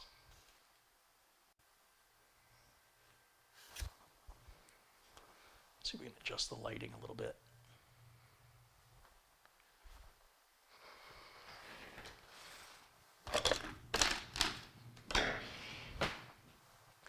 The Samsung 970 EVO Plus. I'm going to do, I want to emphasize, let me back this off. Everything I do in my videos is live. It's unscripted, and these parts are all being opened and unboxed for the very first time. If you're curious how often I get parts that are dead on arrival, well, just watch my videos and see how often it happens. I can only recall one time in the last 2 years. I suppose that's not true. I think I had a bad case button once, like a bad power button, and then I had a bad power supply recently. But for the most part, everything just works. Quality control and the automation in manufacturing has resulted in, prices that have come significantly down, factories that can run 24/7, and the consistency in manufacturing, because machines are doing the work instead of human beings. Machines don't have a bad day. So the quality and the consistency of parts today are very, very different from the 80s, at least when it comes to computer parts. You'll notice on the packaging there's a little indentation, and that's to get your finger in there and take the drive out. Always hold the drive by the edges and avoid touching the connector with the gold fingers there. I'm going to just set this down for a minute because hidden within Samsung's packaging, you will notice there's an indentation here. These are signs to you to put your fingers in there.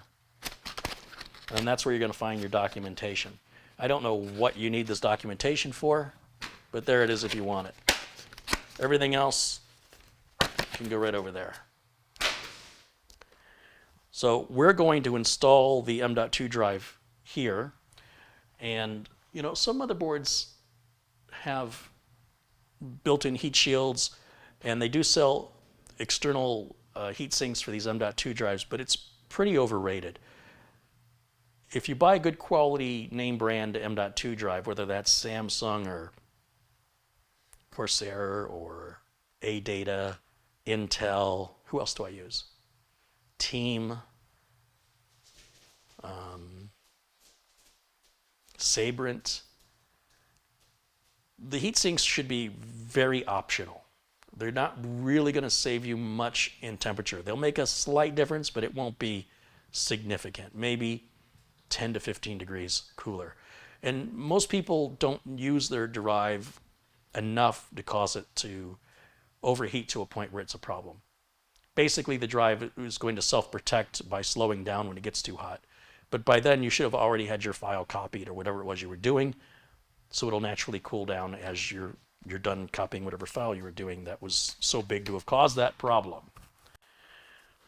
I like how Gigabyte includes the screws and the standoffs for the M.2 already on the motherboard. Asus and like ASRock, they like to put them in separate little bags. It's just really annoying. This is a JIS, Japanese Industrial Standard screwdriver. This one's made by a company called Hosen. which is upside down. And the link for the screwdriver is in my Amazon store in the notes below this video. With the screw removed, we just simply, with the Samsung logo facing up, we're going to install the M.2 drive into the socket like this. See the angle I'm on? And then I kind of wiggle it a little bit while I push it in. And the little gold connectors disappear. You can't see them anymore. And then the drive, it'll just sort of bounce up and down like that until we secure it. This top piece is for a heat shield that Gigabyte makes. There's a slot in it that you would put the heat shield on, and there's an extra hole right there, right there. I don't know why they didn't give it to us with the board, and I don't know that those are sold separately. When it comes with the board, you know, it matches the design of the board. It can be pretty. It's more of an aesthetic concern for me than a cooling issue. So if I've got one that comes with the board, I will use it. I'm going to put that screw back in that we just removed, and just till it stops turning, don't over tighten it. That locks that 2 terabyte drive in place, and that's providing the drive with power and data connectors. There's no cable management to do. That's why I'm such a big fan of the M.2 solution. Is just beautiful. And if we want to add another 2 terabytes or 4 terabytes, or heck, Zabran's got that 8 terabyte drive out, we still have room to add another one before we have to deal with using any of the SATA connectors. Because we're never going to use an optical drive on here internally, the only use for these SATA connectors will be for mechanical drives. Or I suppose the solid state drives as well, but those will be awfully slow through these connectors compared to 4 to 6 times faster through this connector.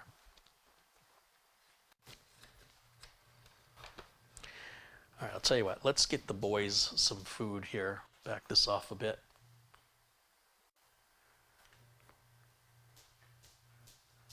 Lyle, are you hungry? Are you hungry? Is it time for your, oh, I'm getting side eye. Is it time for your dinner? Are you hungry? Jimmy?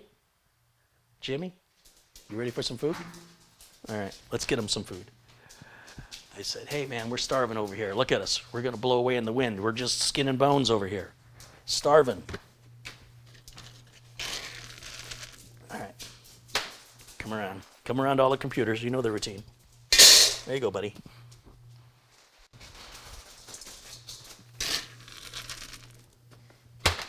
Oops. He doesn't mind.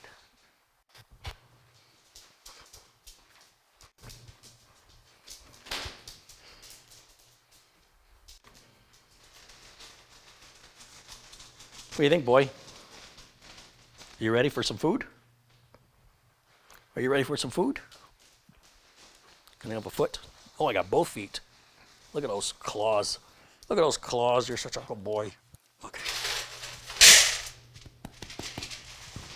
All right.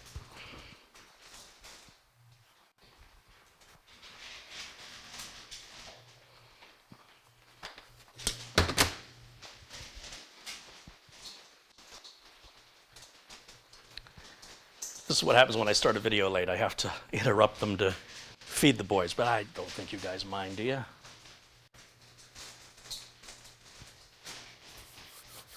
All right. So that takes care of the solid state drive install. The next thing we can do is we can put the CPU in. So let me move some of this out of the way, and we can go for the challenge of opening the ridiculous, over-the-top, and stupid Intel i9 packaging that, again, Intel has reportedly stopped making, and they never should have made it to begin with.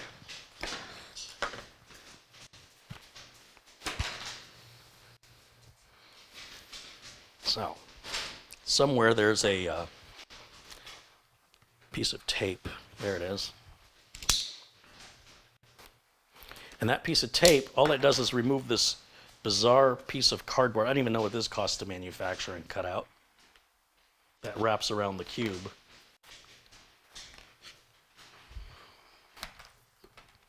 Then you got to figure out how to get this little cardboard box out of this plastic case. So you'll see there's a piece of tape here.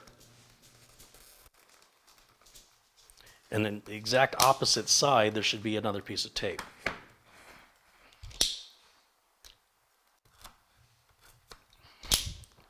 Now the two halves should open at some point.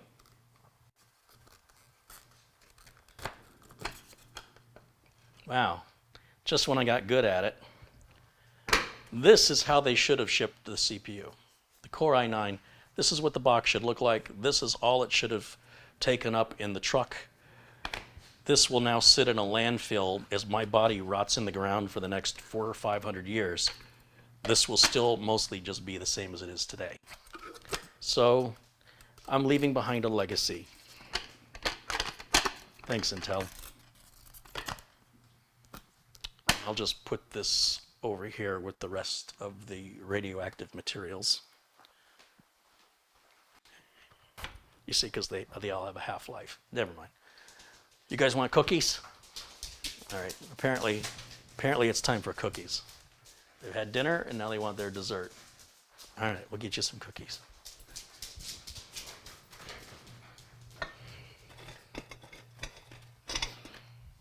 All right. You got to put on a show. Come here. Sit. Sit.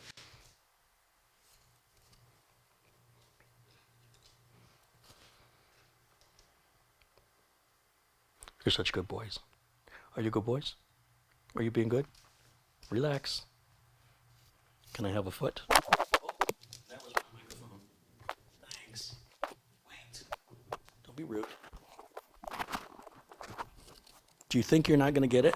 Do you think there's a chance that this is all a big tease? Of course not. All right, you both get the same time. Here we go. Okay, bye.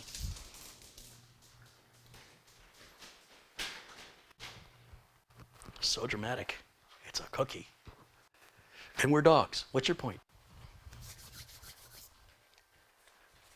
So looking at this package, this is really all they needed to send. And if we look closely at the chip, you'll see that that is the highly coveted 9900 KS. A bit more money than the K. All the cores will run at 5 gigahertz. When they advertise that, it'll turbo up to a certain speed, they're just referring to one of the cores, not all of them. Once again, you're going to find these little indentations in packaging these days, and those are indications of where your fingers can go. So if we remove that, because there's documentation in there. And then there's one up here, and that's to remove the CPU in its casing. And there is a little Go Faster sticker on the back of the documentation.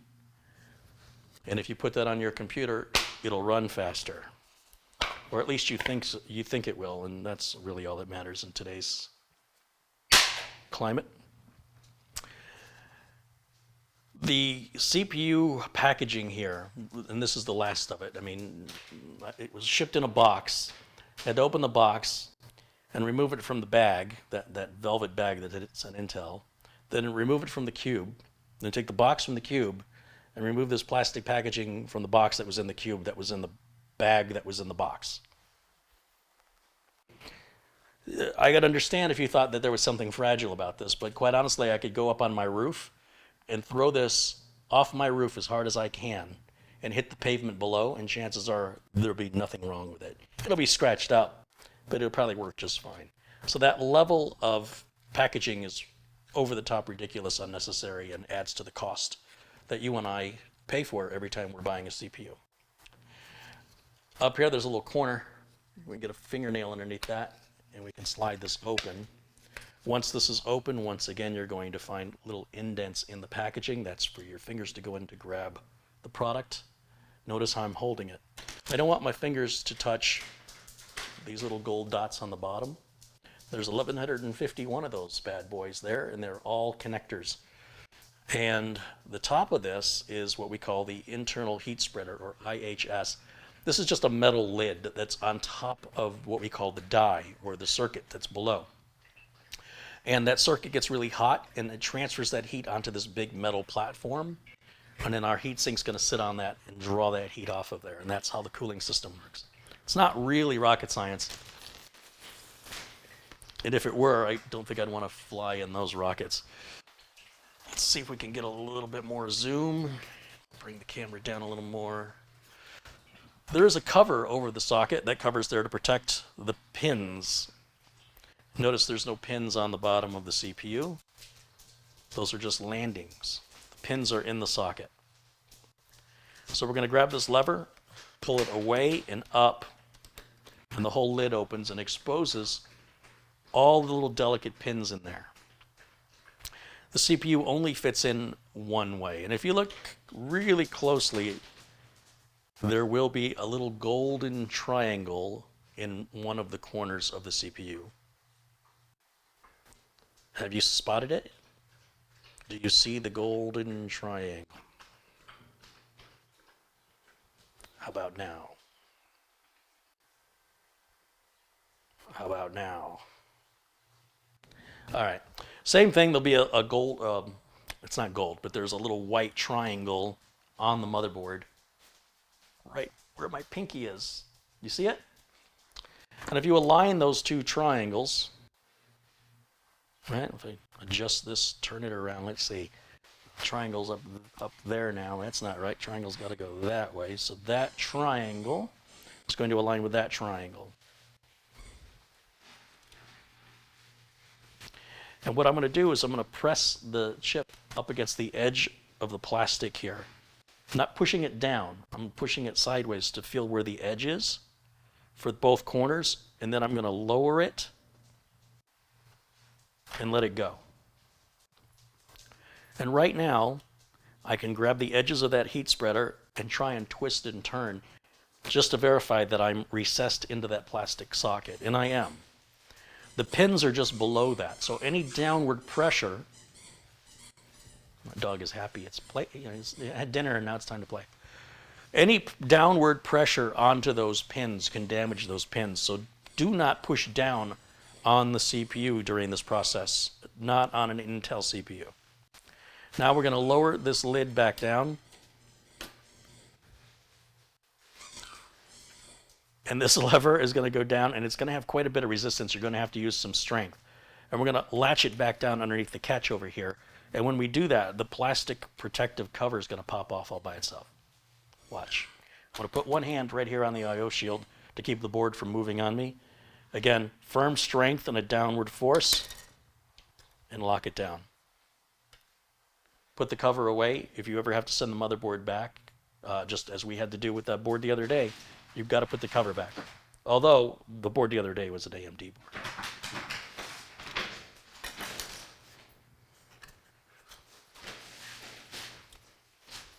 What are you doing, Lyle? Is that box? Is that yours? Have you decided that's yours now? Just because I put it down there didn't mean I was giving it to you. Oh, all right. Well, I guess he's calling the shots.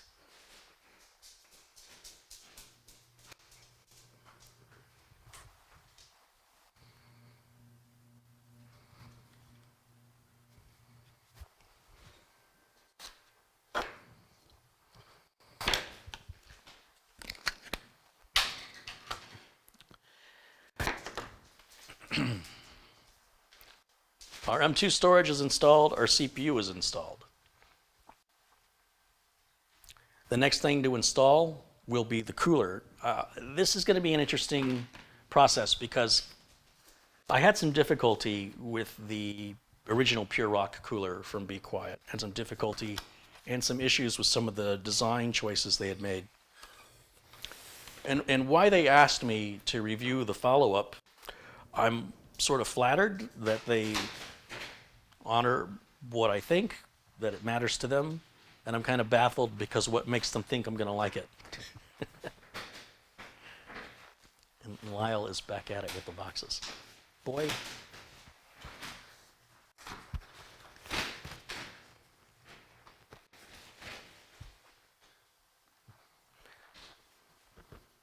You tearing that box up? Thanks, buddy. That'll fit nicely in the recycling container now. Jimmy's not interested. So I want to reiterate, nothing's rehearsed, nothing is scripted. I only go off 29 years of experience to know that most coolers install in a very similar way. They all accomplish the same job at the end of the day. And the differences between their mounting techniques is pretty minor, but sometimes isn't obvious or isn't as intuitive as it should be based on the years of experience that I have. And I sometimes wonder how somebody without those years of experience is supposed to do some of this stuff if I'm struggling. But let's see how they've improved the Pure Rock 2. And we'll start by just seeing what we've got in the box.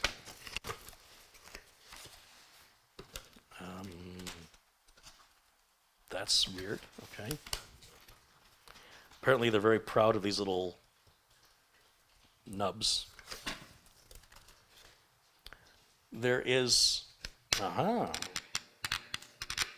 there's a thermal material already applied at the bottom of the heatsink, and this plastic cover is there to keep that thermal material protected from any dust, debris, fingerprints, oils from your skin. So we're going to leave that on.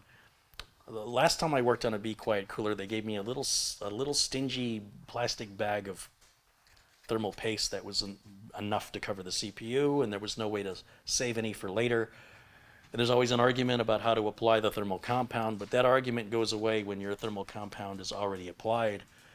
And there will be at least 6 comments on this video between now and 3 weeks from now of people saying, how come you didn't apply any thermal compound? And then I will have to point them to this part of the video because they weren't paying attention. A lot of times they just play the video in the background and they're listening, and they want to be quick to correct me because they weren't paying attention.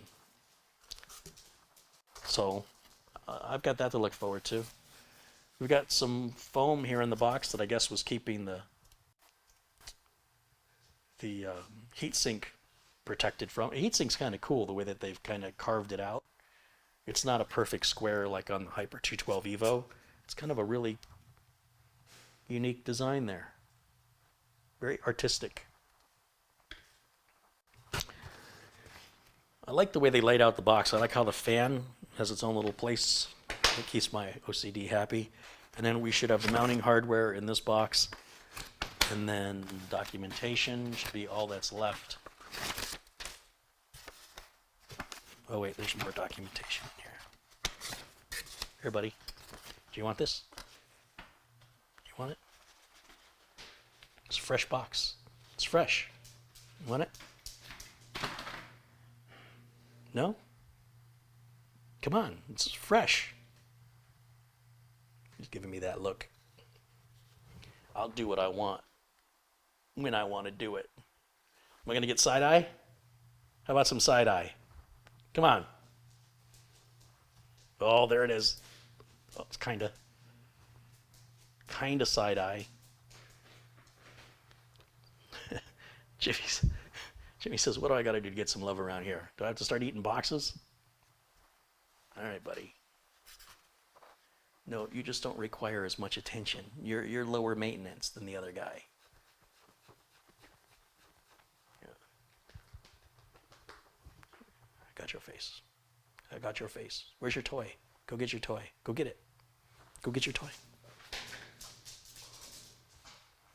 Bring it here. Bring me the toy. Did you bring it? Go get it. Hurry up. I got other things to do. Bring it over here. Let's go. Chop, chop. No, I need to get the toy. Get it. Oh, all right. You can't hold your liquor. All right. Sorry, I'm getting distracted.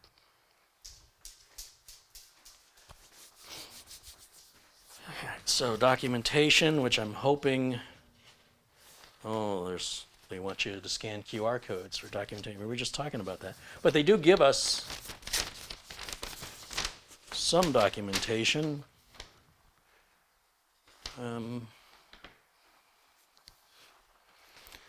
Intel LGA 2011, we're definitely not doing that. Intel LGA 1151, that's us. And then down here is AM3 and AM4. So we're doing socket 1151, and it's showing, thanks Lyle, it's showing that we need some parts out of this box right here. So let's see what we got. Remember, they're going to have parts for AMD in here. And we're not going to be using any of the AMD parts.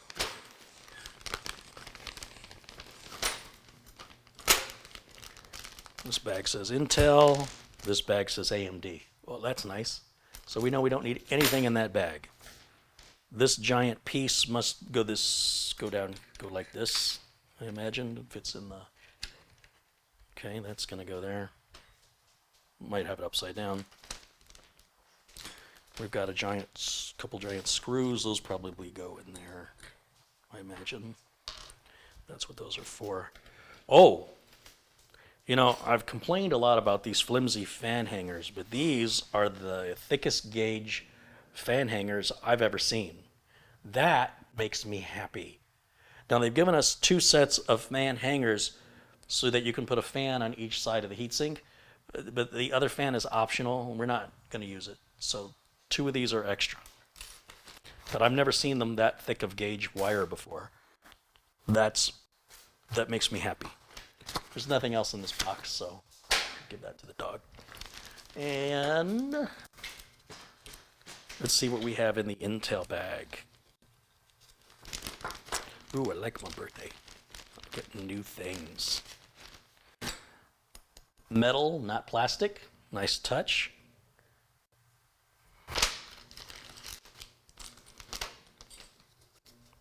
Brackets. Definitely going to need the 2 brackets, right? Because the hole here in the middle of the bracket is what's going to secure down right there. And then these holes on the edges go around the CPU, around the socket, down into this, basically down into this plate with the motherboard sandwiched between them. It might go like that way, and that one would go that way, or maybe it goes this way. I don't know. We'll find out here in a minute. But just trying to visualize this for you guys. Now, despite the fact that these were Ziplocs and easy to open, this one is completely sealed. I don't know why. And there's little rubber O-rings in there, which is weird. It would have been nice if this was all in the same kind of Ziploc bags. I don't know why they make this a one-time use bag and these others can be reused. I'd like to see all the bags able to be reused. Did you see how fast my cat-like reflexes caught that?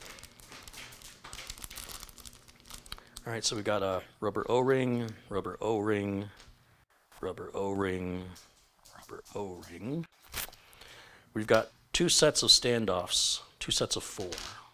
There's big ones.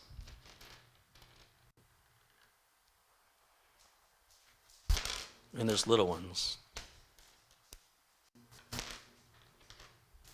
Now these little ones are traditionally used in the socket 2011 Intel stuff, which is the super expensive stuff, the finicky X299 stuff.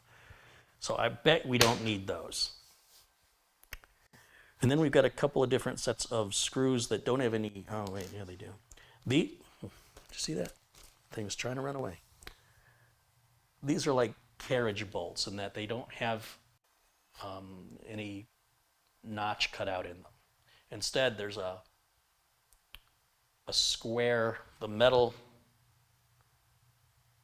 is square and it fits into a square hole and it keeps this carriage bolt from turning. You should be really proud of me to know that's called a carriage bolt. I am. And then these screws here, these 4 regular Phillips screws, these are going to be used to secure these brackets down into the standoffs. So that's what it looks like we've got. The question is, where do the rubber O-rings get used?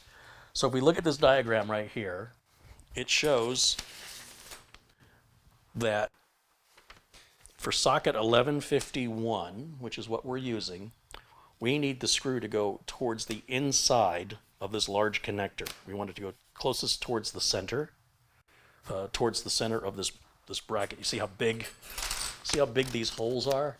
That's because screws can go either on the inside or on the outside of that, depending on which socket type you've got. And it's telling us, for the socket type that we've got, that we want to take one of these carriage bolts. I'm going to keep saying carriage bolts because I know what that's called. And we're going to put it in there, and the carriage bolt has that nut shape there below it, and it's going to lock right in on an angle. And to keep that from falling out, you use one of these rubber O-rings and push it down, and that way the carriage bolt won't just fall right out. It will also provide a little bit of a gap between the metal of this back plate and the metal that exists on the circuitry of the back of your motherboard, so that it does two functions. And we're going to do that to all four corners. I'm really digging this install so far, and I'm kind of surprised.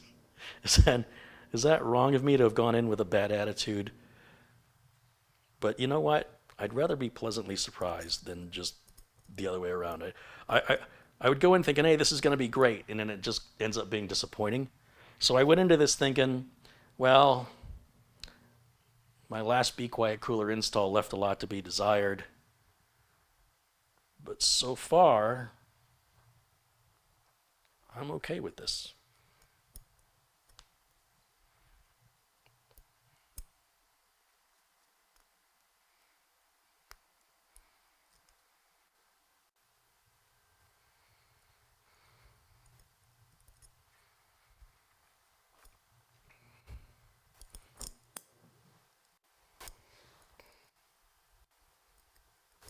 You'll just rotate that around until it seats in, and just hold it.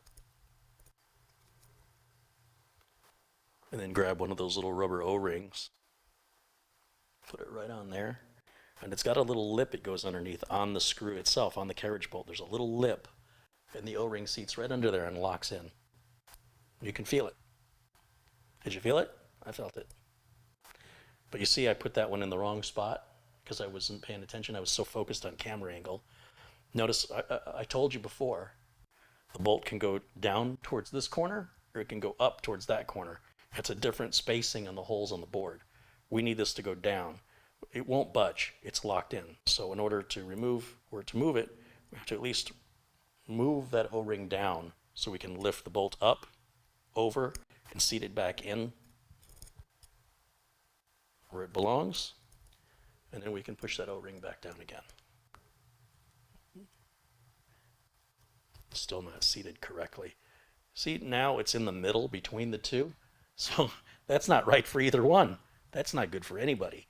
So once again, just very patiently, enjoy your build, take your time. Especially if you're doing something you've never done before, don't expect you're going to be good at it.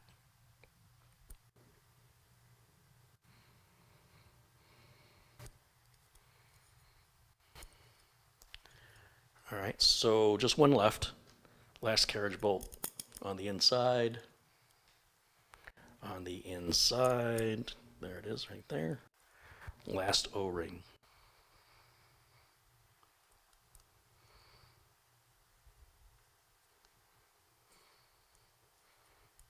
Nice. So all of these carriage bolts are down towards the center, right, of that elongated hole. They're down at the bottom of the hole. And now those carriage bolts aren't going to fall out when it's held upside down. I'm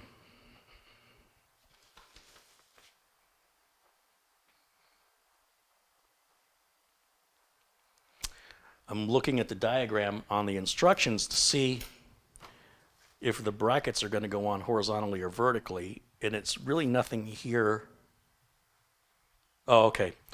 So these brackets are going to go on where the lever is that we raise and lower the CPU retention lever, this lever back here, the bracket's going to go over that. Instead of running along against it, it'll be over it, which is the same way as you've seen me do the scythe Mugen 5. So this should be pretty straightforward from here on out. If we, that's pretty much the hard part there. If we take the motherboard over here, and let's see if we can get you a good camera angle. This will be the trick. There's 4 holes around the CPU. Every socket 1151 has to have these holes in this position. It's required. And back here on the motherboard, you'll see there is a backplate already, but this is for the socket. This backplate goes over that backplate. And I don't think it really has an up or a down. I think you can put it on this way or this way. You see, either way, all the holes are going to align. See how there's 2 holes in the top of this backplate? And see how those 2 screws? Do you notice when I put this backplate in, it aligns perfectly? If I turn it this way, it aligns perfectly. If I turn it this way, I think you're getting the idea here. You can't do that wrong. On an AMD system, you can only go one of 2 ways. On an Intel system, this will work in any of 4 directions. If it doesn't, it's because of a choice the manufacturer of the cooler made. I think Be Quiet made a good choice by allowing that to install properly any of 4 different directions. It makes the install more likely to succeed or be less frustrating. And now you can see those carriage bolts are coming through right up into these corners. And so we can take these brackets we've got here, and as I mentioned, if we go a little closer, this retention lever right here, you see the direction it's running? Because the Intel CPU is perfectly square, I'm trying to get you a better angle, we could put the brackets on this way, or this way, or this way, or this way, right? So it's important you put the retention brackets on the proper orientation. And so these retention brackets are going to go directly over that lever. But these have to screw into something. They don't just go over those screws. It's not possible. You'll see those capacitors sticking up right there. That prevents that from sitting down all the way. So that's why they give us these. These are what we call standoffs. And these standoffs are going to secure down. Just use your fingers to get them started. Right over those carriage bolts. All 4 of them.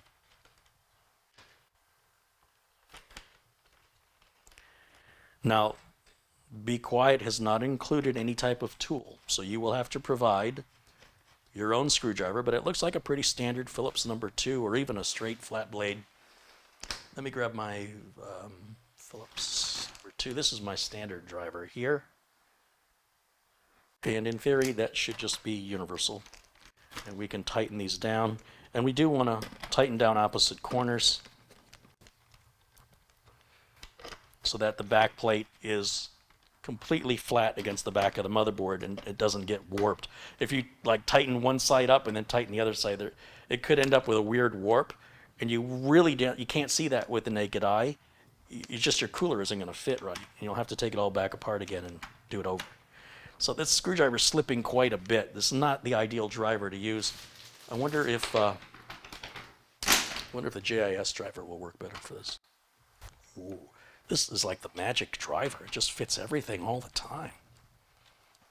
No, it's still a little loose. These don't have to be super tight. You don't want... They need to be tight, but not super tight. How's that? You're going to be placing those screws down in them, and when you take the screws out later, you don't want these to back out on you. So it looks like a straight edge is probably going to be my best bet here, or a flat blade. I never really know what to call these. I always refer to it as a straight edge screwdriver. I guess sometimes they're called flat blades. Either way, whatever works, get the job done. Tighten it down. Don't use a tool that's too big. That'll give you so much torque that you end up tightening it so tight that you crush the board. But you also want these tight enough that when you go to unscrew, at some point you will be unscrewing the heatsink for some reason, and you don't want these standoffs coming out. It's just a pain in the butt. Now we can take one of these brackets and place it right over.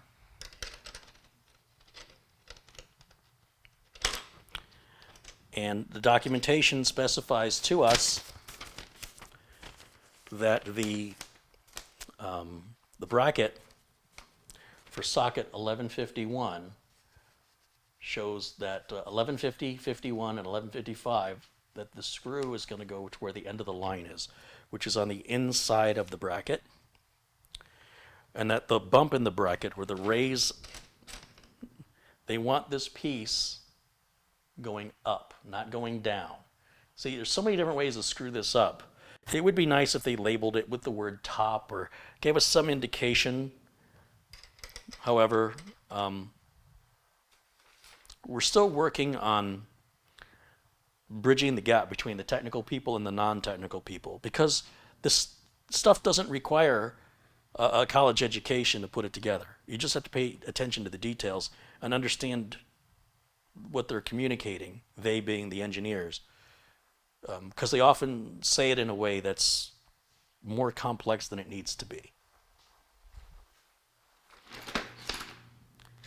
Now I'm going to use my electric driver here just to get this done a little bit quicker.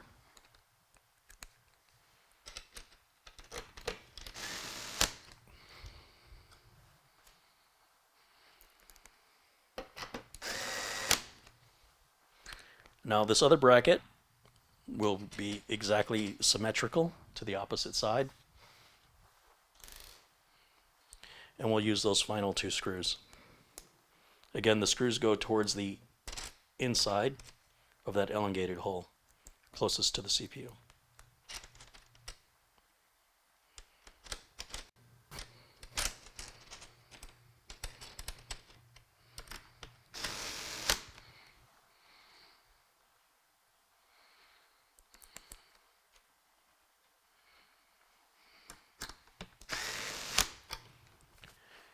Now these brackets don't have to be secured really tightly. The driver I've got here, this electric driver, has a torque setting of 3.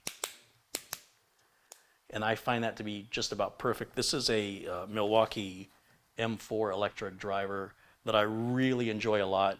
I don't recommend you use a cordless driver if you're a first-time builder or you're not intimately familiar with your screwdriver, because it's very, very easy to cross-thread a screw, and then it just can make, it can overcomplicate your life unnecessarily because you just didn't want to turn a screw by hand. With these brackets in place now, if we take a look, we've got the back plate secured, right? Here's our back plate installed, flush as it should be. There's a nice gap where the metal is not hitting the back of the motherboard. You don't want metal touching the back of this board directly. And so those little rubber O-rings are critical because they give us that gap that keep the metal from ever hitting any of this other metal that surrounds it. That would cause what we call a short circuit. And as the name implies, by now you should be familiar that short circuits are rarely considered good. Then with the two brackets located up here on top, we can now put our heatsink in. Now the heatsink, this bracket right here has these two screws that are going to go in here. And I just want to verify that I'm going to put the bracket in this way and not the other way. I want to verify that these indents are for where the screws go. Again, it would help if things were labeled top and bottom. It would even help if this were, like Scythe's Mugen 5 has this welded on, because you're going to use this on AMD or Intel anyway. There's no reason to have to attach it separately. This should have been welded on here, and it would have made this process just one step less complex for something you have to do universally for any socket type. Now this shows I have the bracket upside down. You see the cutout in the bracket goes around this hump on. So I'm looking at this not as an engineer. I'm looking at it just as my OCD says these little indents are great because a little screw goes in there. No. No. Back here. So my instinct is completely wrong on that, and the documentation is at least good enough to show that detail, but I really need to put a little more emphasis. This cutout on this bracket right here is going to fit over the hump like that. So this side that has all the little bumps on it, this goes down, which makes sense because there's little grooves, and so those little tracks, they're going to just fall right in, and they're going to hold that in place. So if we take the plastic cover off now, okay, so now that exposes the pre-applied thermal compound. We're going to put this bracket in here, and you'll see it just locks in. That's great that locks. I mean, there's nothing holding it in right now, but at least it's giving us positive feedback that it's in the right position.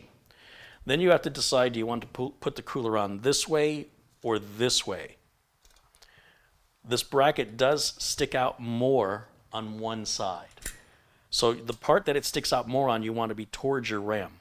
The other thing is the Be Quiet logo. For that to be facing straight up and down, it has to go on this way.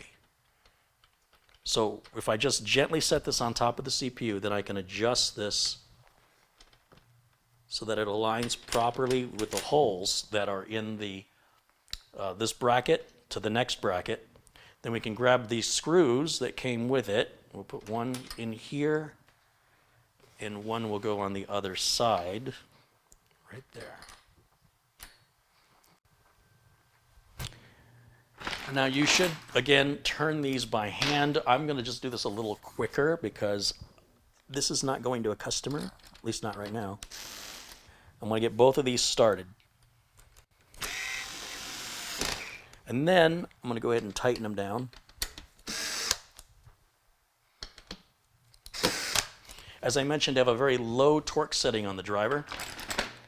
So I can grab a regular Phillips number 2, and tighten these down a bit more.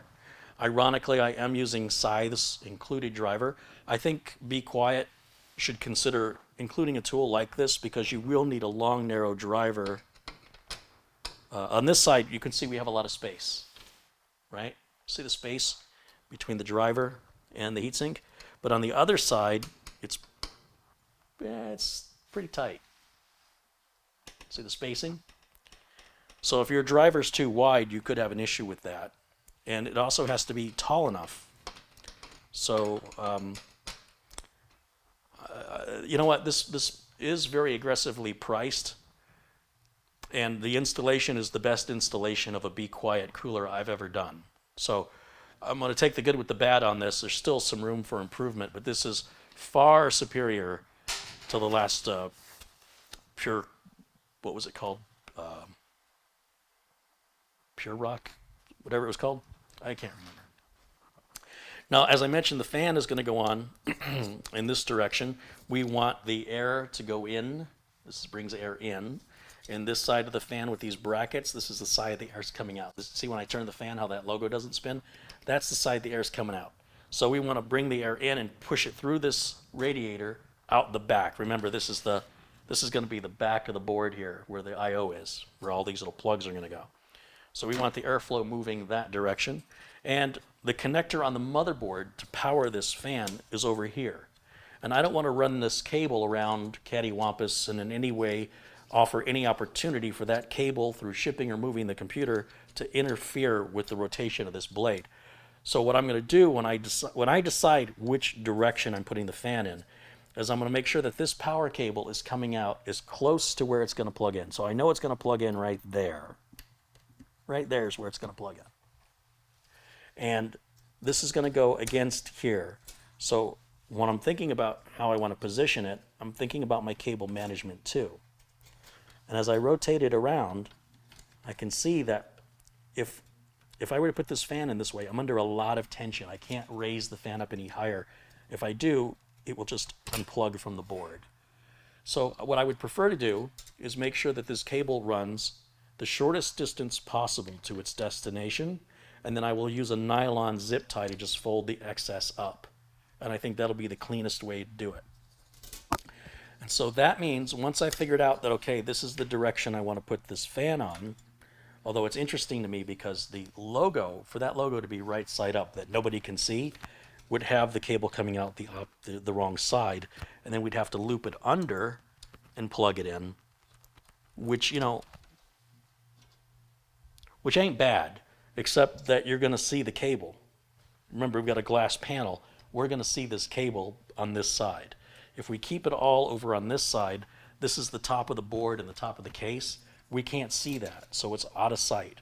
So aesthetically, it's more pleasing for this orientation to have the cable coming out of here. And then we'll grab the bracket and we'll just put it right through the holes that you would think were for screws that go right up here on the top part. One goes here. Well, those are very, very loose. Why are those so loose?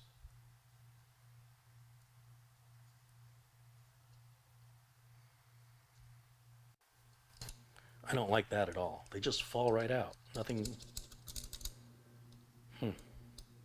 I think Be Quiet needs to do something, because here's the problem. How do you hold that in place and hold the other one in place? You need them both on. So, yeah, I'm going to struggle with this part because this isn't well thought out.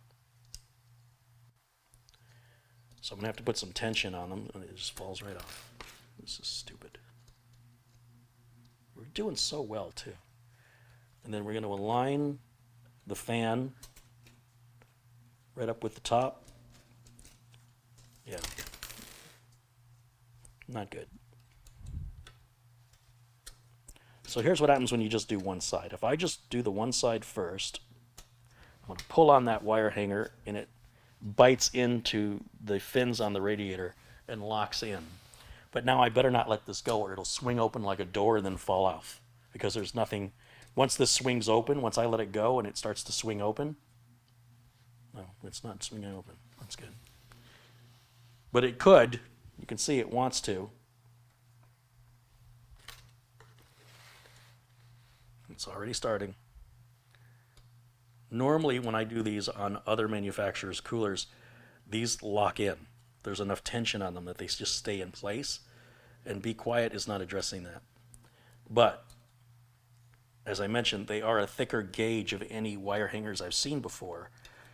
So we'll take the good with the bad here, and hopefully, oh wow, that's incredibly loose. I really thought that these thicker gauge hangers were going to result in a fan that was more secure. But boy, that is extraordinarily loose. Look at how much play this fan has. So I think they'd be solving two problems, they being the folks at Be Quiet. If they could secure these wire hangers better into the fan right from the installation time, then they also wouldn't be this loose after the fact. And I'm afraid that that could create some vibration. And I'm also afraid that in shipping, you know, FedEx and UPS, they handle a lot of packages, especially now. They're under a lot of stress to get things delivered. Everybody wants everything right away, and they've got, you know, promised delivery times. And so things don't often get handled with the care that they should be because of the stresses involved in the job and the amount of work that they're asking each employee to do. And I'm not going to make excuses for them. Everybody's package should be always handled with care, but at the same time, I'm not delivering packages, so it's easy for me to say. I am concerned that that's loose enough to break free.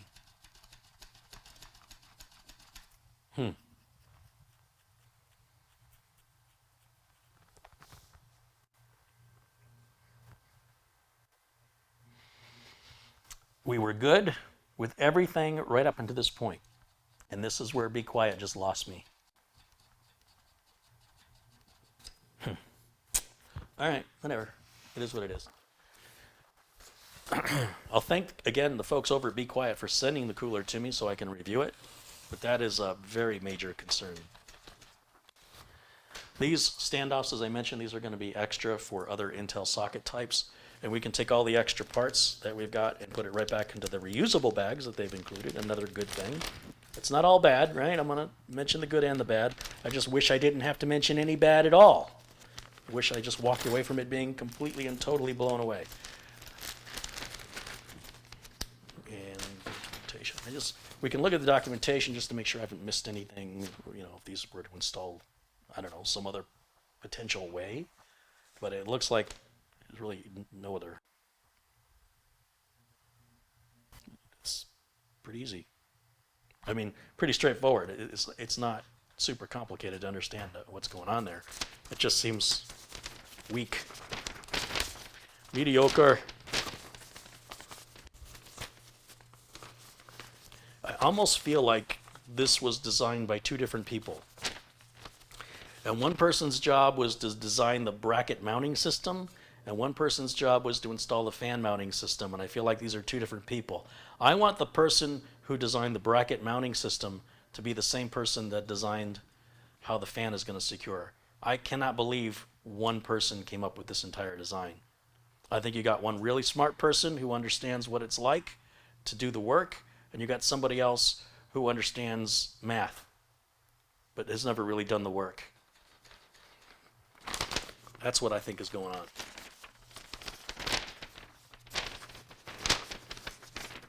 And the reason I think that is because I've worked at companies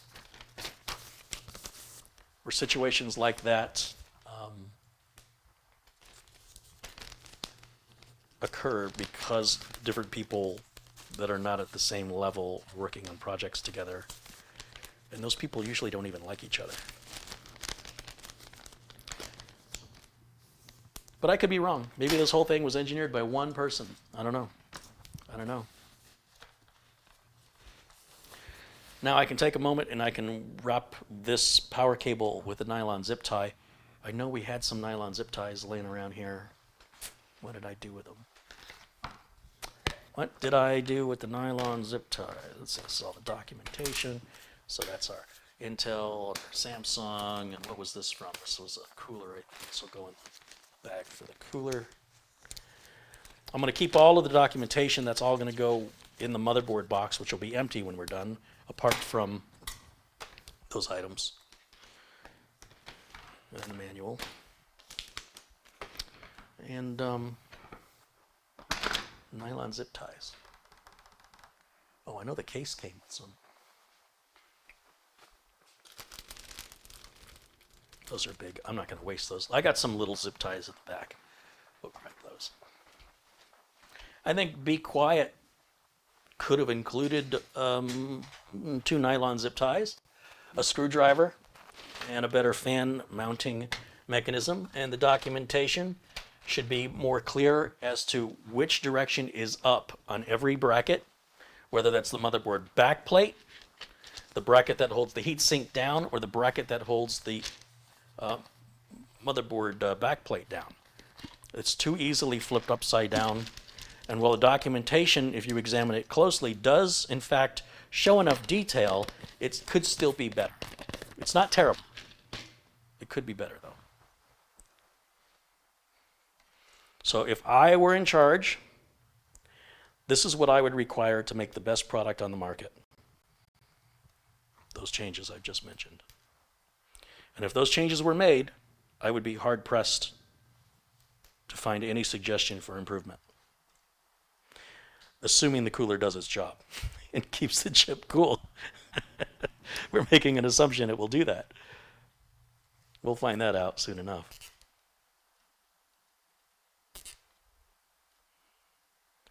Now I have to decide how I want to do this. Yeah, that'll be all right.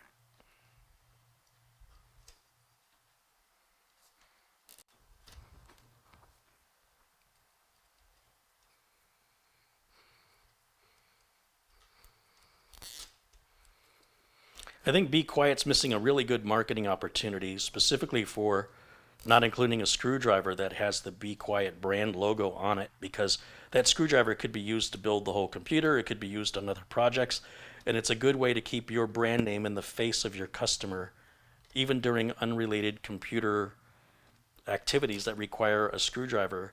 because screwdrivers are used in so much of everyday life, especially if you're the kind of person that's going to build your own computer. You might change some light switches in your house, or do a little work around the house or other electronics projects, and you'll say, wow, that's a nice driver that came with my cooler. I'm going to put this in my toolbox. And then every time you look at it, you're going to see that Be Quiet logo, and you'll have positive thoughts. You'll say, oh yeah, Be Quiet. Yeah, I get another cooler. I got to get another Be Quiet cooler, because that's a good screwdriver. All right, maybe not everybody thinks that way, but it could happen.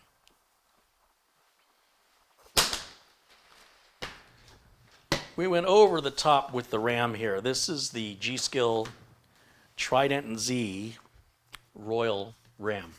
This is called, what do you give somebody who doesn't need anything? Well, you get them some mirror finished crystal RGB RAM. This is the G-Skill RAM with the microfiber cloth. Now, I don't know how often you're touching your RAM. I understand that this finish can leave fingerprints, but once the RAM is installed in the board, why are you touching it? Stop touching it. There's usually some plastic. And when we remove this plastic, ooh, did I just hear you? Did you just go, ooh? Then it's really shiny. Shiny and chrome. Suppose you could leave the plastic on there if you wanted to. Nobody's really going to see it.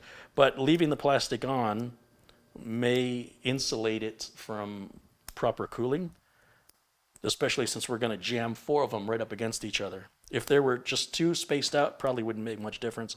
But to have all 4 jammed up against each other, there's not a whole lot of room for the heat to dissipate between them.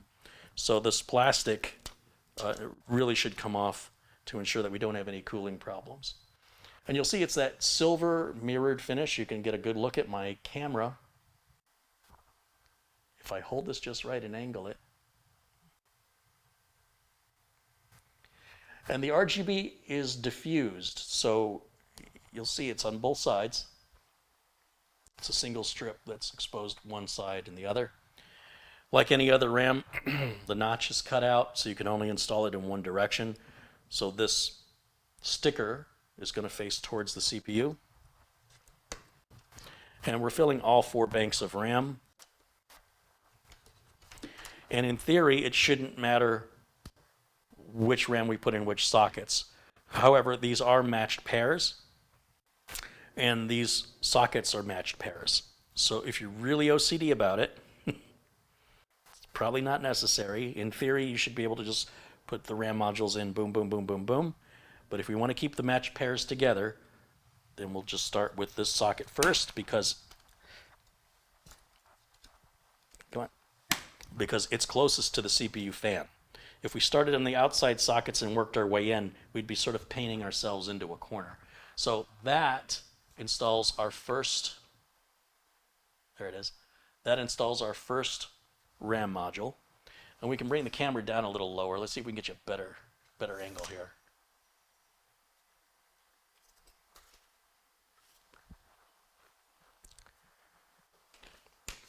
So if I want to keep the matched pairs, then I'll open the next box.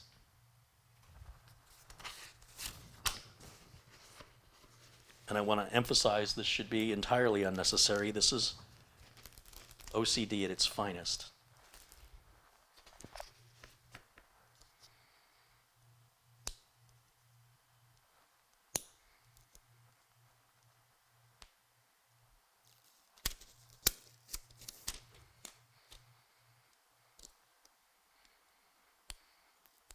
Notice how I'm handling the RAM. I keep my fingers away from the contact area where it's going to fit into the socket. Once again, with the sticker here that's specifying our RAM speed. I don't know if I showed that earlier or not, but we can see that that's 3200 speed RAM. We'll rotate that, place it gently into the tracks, and let it down. We can zoom in and you can see that a little better.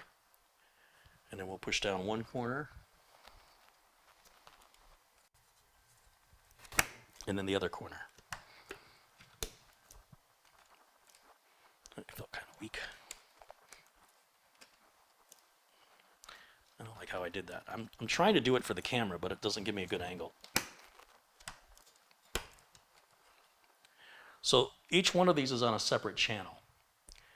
The next track lines up with the first track, so that's one channel, and the second track lines up with the last track, that's the other channel. And that's why I said, if we want to keep them in matched pairs, that would be much more important if you're using different models of RAM from different manufacturers or different sizes of RAM, if some are 16 gigs, some are 8 gigs or whatever. That's critically important. Because all of this RAM is the same speed, it comes from the same manufacturer, and everything is identical, then it shouldn't matter, in theory. They should all align perfectly, and they should all be matched, in other words, all four of them. I've already removed the plastic here. You didn't see me because I have the extreme close-up here. We'll put the RAM again into the track. Make sure it slides into the track easily. Don't use any force.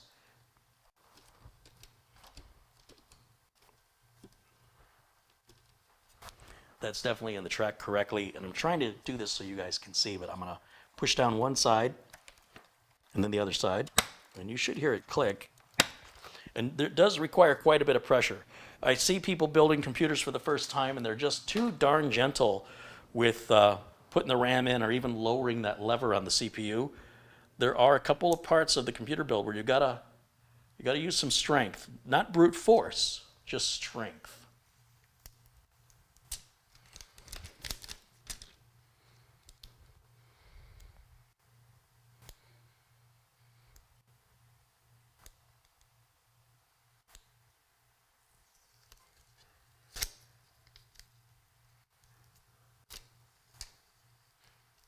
Hey, look, I'm not wearing any pants. Psych. Just kidding. All right, let's put that back down. All right, and now, finally, last track. That locks that down. We'll back the camera back off here, and you can see our completed motherboard with our heatsink, fan, RAM, M.2 storage CPU. That board is now basically, that's the whole computer right there. The case just helps keep it all together in a nice little package. But that's your whole computer. This, with a power supply and an on-off switch, you don't need the case. You should have the case. You don't have to have it, technically. But for safety reasons, and for the protection of the circuitry, and because it looks prettier, we put it in a case. But we've come a long way in the last 30 years, where we used to have to add a lot of things to motherboards: sound cards, network cards, modems. And now everything's pretty much built on, and then even external storage, we can now put the storage on internally. We can now put the motherboard into the case, and to do that, let me move the camera over here. Let's do this. This is always tough to film. I'm going to have to lay the case flat, and when I do, I know that power supply is going to fall out. Oh, and it looks like I've got plastic back here too. Anytime there's a corporate logo on any computer hardware, there's almost always plastic on it. And that plastic doesn't hurt anything. Interesting that the Nightjar logo is upside down.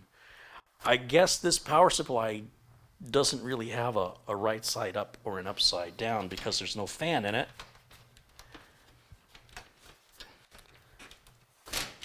But if I turn it the other way, like this suggests to me with this logo that this is the top, but then why is this upside down? So if you turn this so this is right side up, well, I guess on this design it makes more sense because then now all your parts won't be hanging upside down. So also with this logo facing right side up, the writing back here is all correct. If we flip it the other way, then the writing's all upside down. So I suppose I had it in upside down. Though technically, it doesn't care. Good to know. You'll see it says input voltage 100 to 240 volts. There used to be a switch on power supplies where you had to tell it if you were in Europe or America. This is all auto-detecting now. It's been that way for some time. Used to have people call and say their computer wouldn't start, and it would be because that little switch got bumped or moved. And it wouldn't really be in one position or the other. It would just be sort of stuck between the two, and all you had to do was flip that switch. And it usually required a straight-edge screwdriver or a flat-blade screwdriver. It was a switch that was kind of recessed and flat, and you had to move it to one side or the other for 110 or 220 or whatever it is, 120 and 240.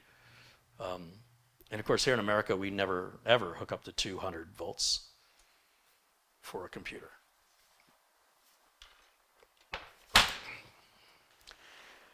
I want to look and see where the standoffs are pre-applied here on this motherboard.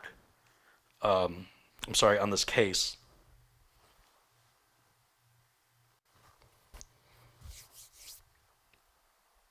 I want to make sure that all the holes in the board, these mounting holes, there's one here, there's one there, there's 3 across the top, there's 1, 2, 3 across the middle. Oh look, Gigabyte didn't put that weird one that they always like to do that I complain about. It's not there. Yay! And then there's 1 down here and then 1 up there. So we've got 1, 2, 5, 8. 8 screws. I'm going to look at the standoffs inside here, and we're going to make sure that these are all located in the proper location. So let's see. Which way are we looking at this? Do I have it backwards? All right, so this is the back. This is the back. So we've got 1. This one is lower. That's correct. 2, 3. 1, 2, 3. This one can be moved. There's one here and there's a hole here. I don't know if those are spaced correctly. And then we go up 1 more. 1, 2. Looks like we're missing 1.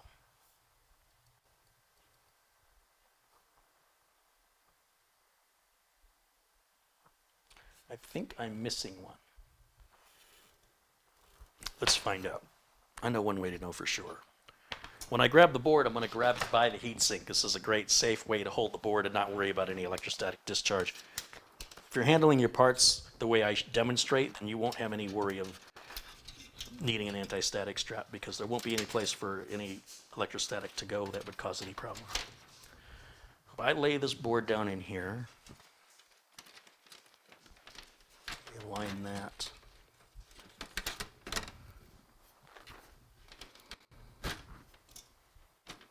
That standoff is correct. That one is correct.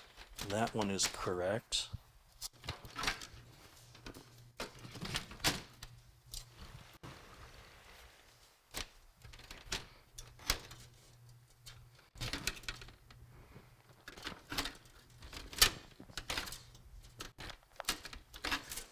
You know what? I think I was just kind of looking at it sideways. It looks like all of the pre-applied standoffs on the Phanteks Evolve case, that is an MATX case, are in the MATX positions, according to the specifications. I think we're good. Yeah, I think we're good. So I want to make sure I haven't trapped any cables underneath there. And it's kind of difficult for me to show you because it requires the camera to be really up high. You can see I've got the board set in there. You can see that the I/O shield that's built onto the board is aligning perfectly with the opening on the back of the case. And as we look through the holes in the case, now if I turn it around, you can see the way the motherboard's sitting in there.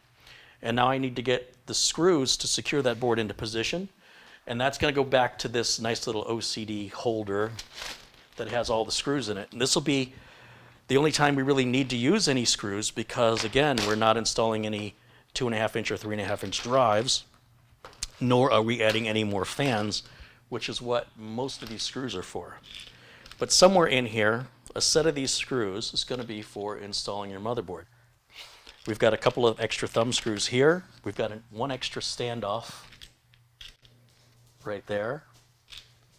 If I can hold that in a way where the camera can, well, maybe if I move the camera, Carey, how about that? Let's put the camera down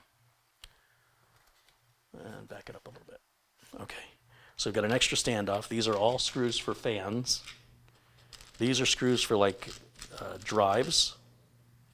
These are standard computer case screws. These are standard hard drive screws. I don't know which ones are going to be the motherboard. The motherboard needs 8. We don't have enough of these, and we don't have enough of these, and these are for fans. So the only thing that we have more than 8 screws are these fine threaded screws, which are typically reserved for optical drive and solid state drive installation. But they've given us a whole bunch of them here. So that's the only screw I think that can be what's needed. I'm about to find out. If the screws are the wrong thread type, either they won't start or they won't tighten. The screws don't have to go into any particular order.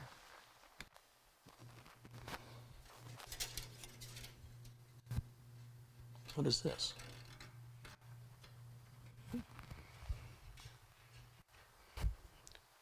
I think that was a wire tie that was holding something in.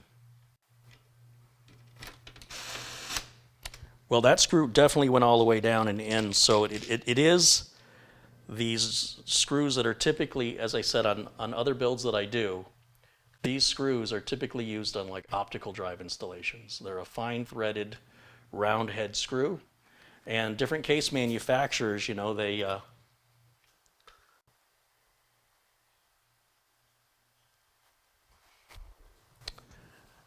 will decide which screws mount which hardware. It's not universal because their standoffs are going to be threaded either with a coarse thread or a fine thread, depending on what the manufacturer chooses.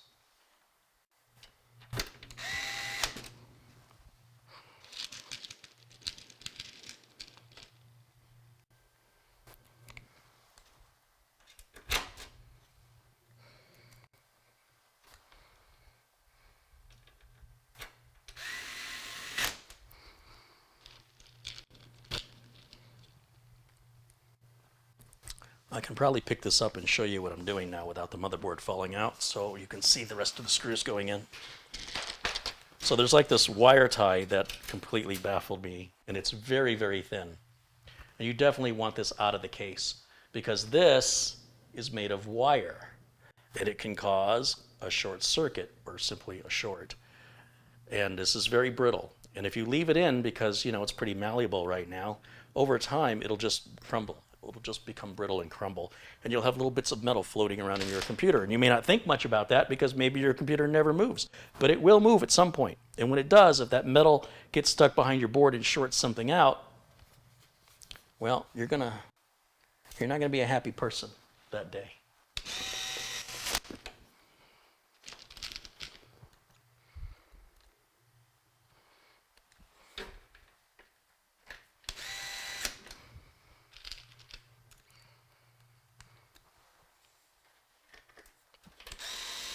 I'm not quite sure how much this helps to give you this angle because it's still very, very dark to see in there.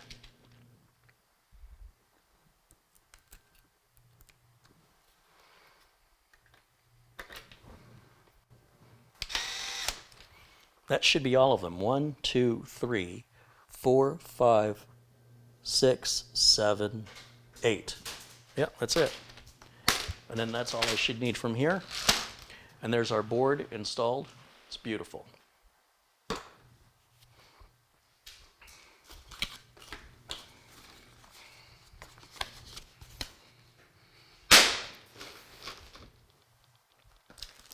As I mentioned, I'm going to take all this extra stuff here.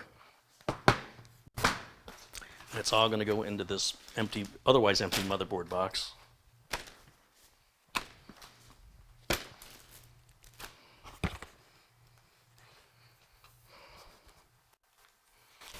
Including the power cable for the power supply, and we're also going to need the modular cables.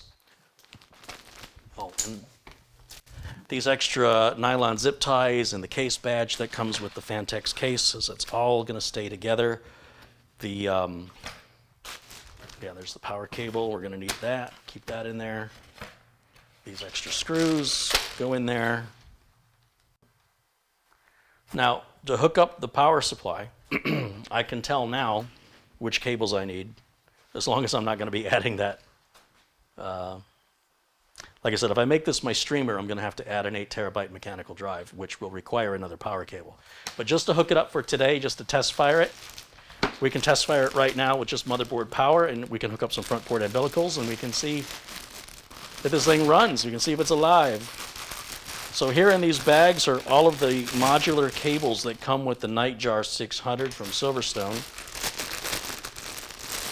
And they're all sealed bags. They're not Ziploc or reusable, which is fine because they give us the other main bag anyway to use, this bag here, for storing all the extra cables we don't need for today's build, but that we might need in the future as we remove or change hardware.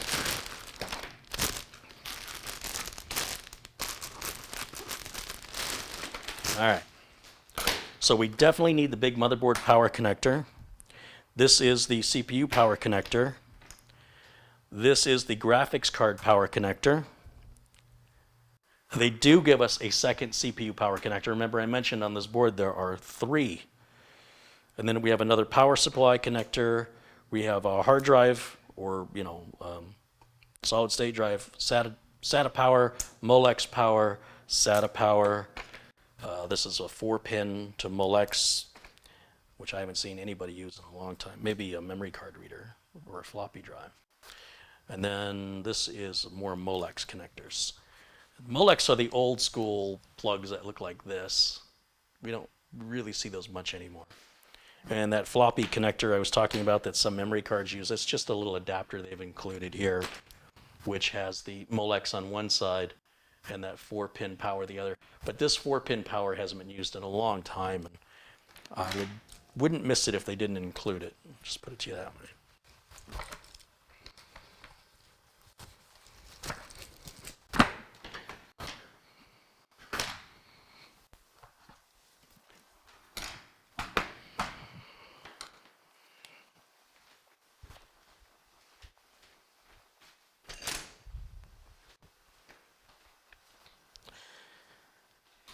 So looking at the back of the power supply, we can plug in our connectors now before we slide the power supply in, so I don't have to remove that hard drive cage. So let's get these wire ties removed.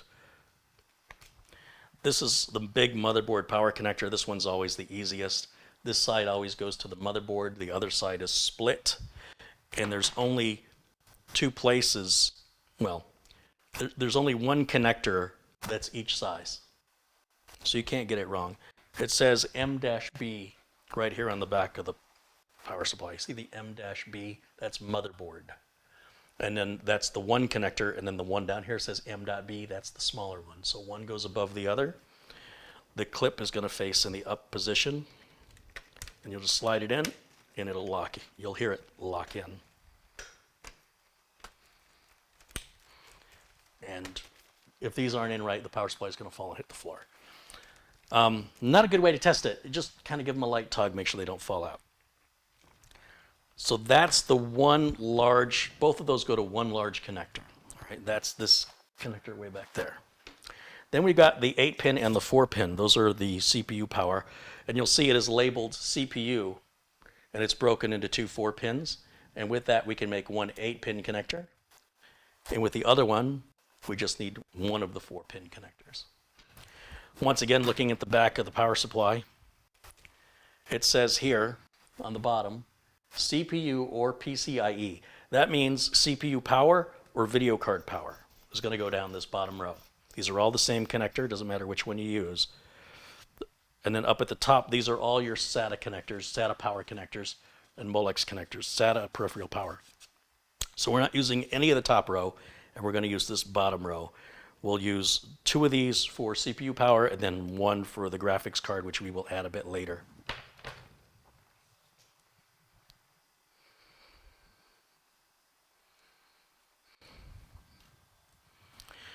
So the split end that says CPU goes towards the motherboard. This end that just, well, it says PSU on it, which is good. A lot of power supply manufacturers don't do that. Some people are like, well, they're both the same. They're not. You can't split this one in half. but you can split this one in half, and it's critical when you have a 4-pin connector. There's a couple other reasons too, but I'm not going to get into it. But you definitely want the correct end intended for the back of the power supply.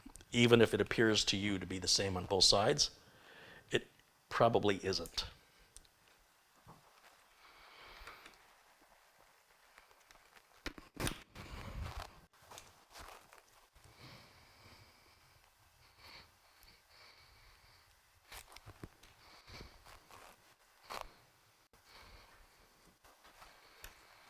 Okay, so that's what our power supply is going to look like all cabled up. And with that, now I can put the power supply in with the right side up, preferably. And we'll just run these cables through. It's kind of a pain in the butt, but easier to do this than the other, waiting for the power supply to be installed. And I've done this completely wrong. I cannot put the power supply in like that because I'm not thinking straight. It's a lot easier if you do it the way you're supposed to. It is a tight fit between that hard drive cage and where these cables are coming out. But it does fit.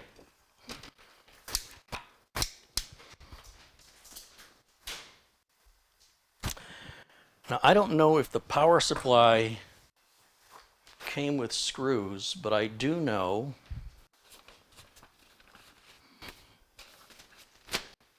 okay, it did. So the power supply, I have more documentation I have to put in the motherboard box. I think this all came with the power supply, which is a bunch of zip ties, some Velcro cable management ties, and I see 4 black screws, which are exactly the same as what Phanteks is offering us in their kit. These are the same industry standard black hex head screws, and oddly enough, in a reusable Ziploc bag.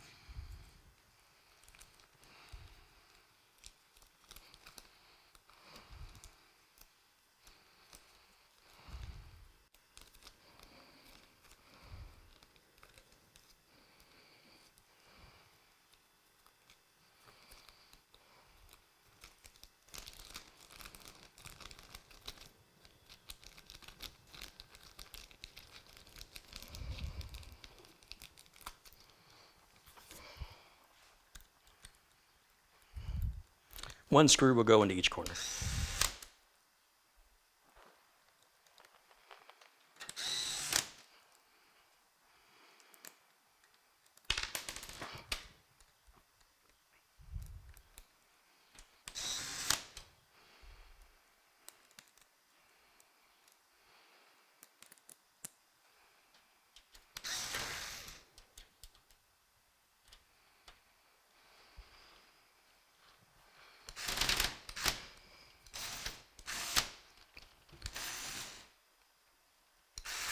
There's always a problem with the last one. It's always a problem.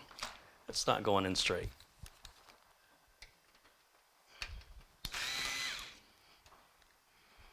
So I'm going to loosen the other ones. Hopefully I can wiggle that power supply a little bit.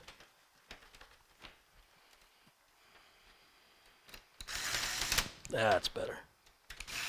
That's a good thing about keeping the torque setting low, because that would have, if I'd have forced that, if I'd have just grabbed another driver and cross-threaded it, it would have tightened, but it still would have cross-thread, which is not ideal. Best to avoid it, especially when you're dropping $4,000 on a computer. Why would you cross-thread your 3-cent screw? You know what I mean? I want to just tighten it down just a little bit more. I want to make sure that that power supply is not going anywhere. That's a lot of weight.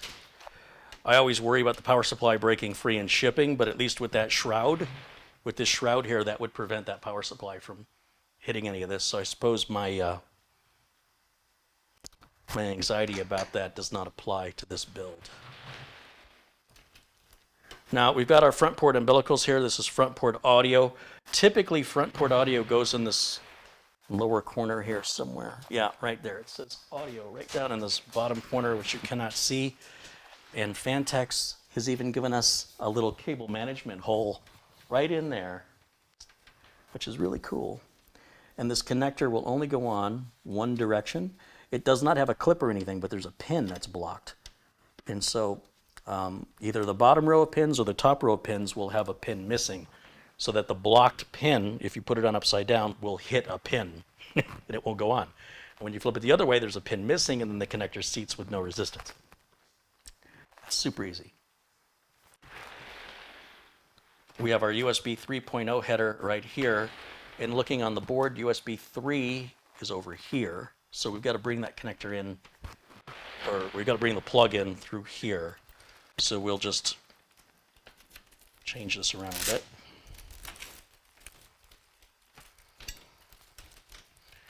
Now I'm just realizing, because this is an RGB case, it requires some SATA power here. So I will have to hook another power supply cable up, which sucks for me. Because what that means now is I'm going to have to take the power supply back out. The blue USB 3.0 header just goes in one direction. It does have a notch, and it will kind of click when it fits in on most motherboards. Pick that up a little bit more.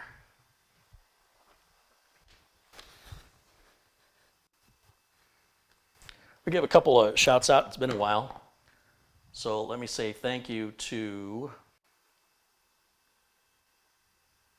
Thomas with a $2 contribution, Farrell Sparky with $2, Dazzy Boy Patterson with £2 says, love your stream, mate, so friendly and informative. Right on. Well, thank you. Thanks for being a part of it today. Eric Kaufman's contributed $10. He says, get Lyle a better tasting box. Yeah, he likes his bark box. Those are tasty. And good friend Abdul Azim Patel with $4.99. He says, what, no Mugen 5 today? Nope, we're going with something a little different today. I like to keep things mixed up. It's my birthday, keeping it crazy. Well, technically it's not my birthday, but this is the Friday closest to my birthday. So that's my excuse, and that's what I'm sticking with. All right. As for the rest of these zip ties and the Velcro wire management stuff, that can go in the motherboard box. As I mentioned, I have to put a SATA power cable onto this power supply. So I've got to remove the power supply real quick and add that. I want to remind you that if this were a Corsair 200R, you would not have to remove the power supply. You could say, well, geez, Carey, if you wouldn't be so stubborn and just take out that 3.5-inch hard drive cage that you're not using. But I'm afraid I will lose it, or I will lose or misplace the screws that secure it, so that 6 months from now when I decide that I'm going to use this as my streamer and I want to move the hard drive, I'm stuck and I don't know where the parts are. So I like to keep, because I'm working on 20, 30 systems, every 6 weeks. So I have to keep everything together for each system, because they all do things differently. And if everything's kept together, I'm more efficient than if I have to start digging around or finding something on eBay or somewhere where I can just order the little bracket piece, or reaching out to tech support since I lost it. So I just want to keep it in there. It's just how I am. If I only had one computer, if this was the only computer I had, then I would remove that and it would be no big deal. This is like computer number 17 in here. So it's super easy for things to get mixed up and confused. Trust me. And the older I get, that's not helping. So there's our SATA power connector, I would say.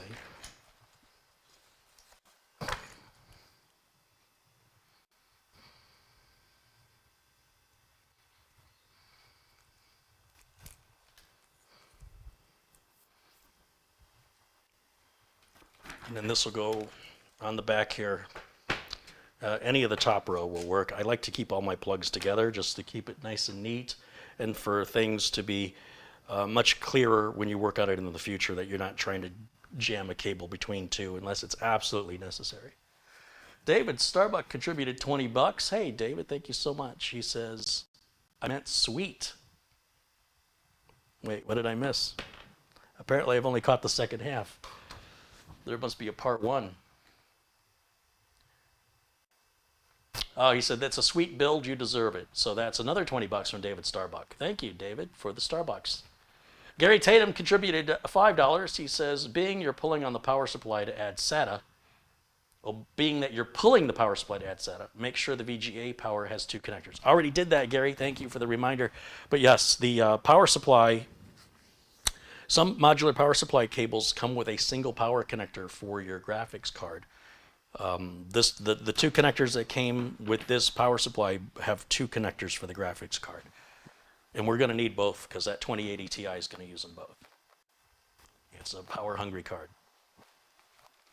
Because it's a powerful card. You know that 800 power Dodge Hellcat doesn't get real good gas mileage, right?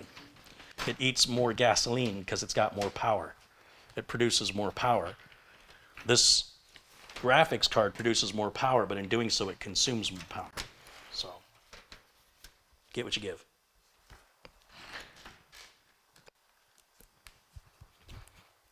So yes, it will need 2 power connectors.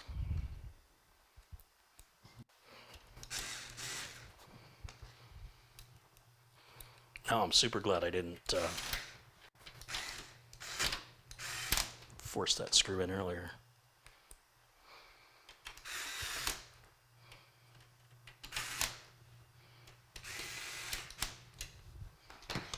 Okay, one more time.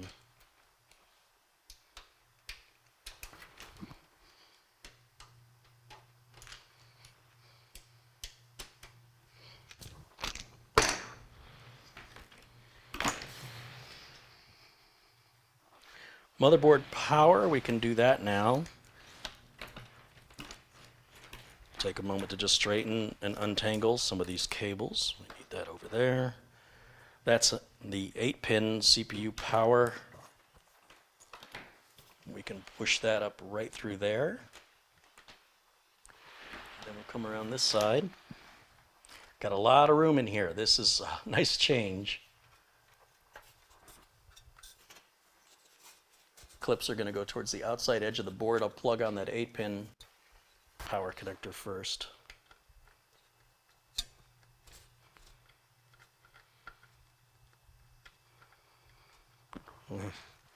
Where's my glasses? I can't see.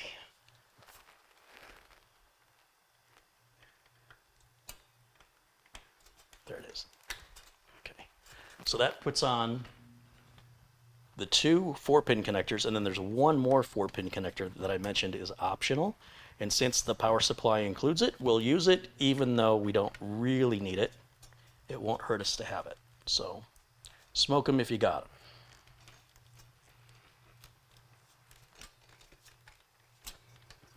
I'm just trying to adjust the bend on this cable so it's a little more aesthetically pleasing.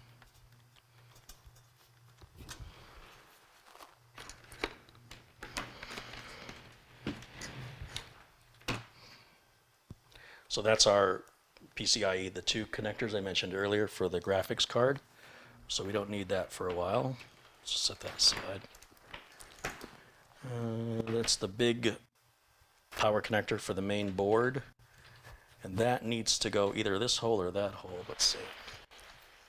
Up here at the top hole. So what do we have here? We have a CPU fan.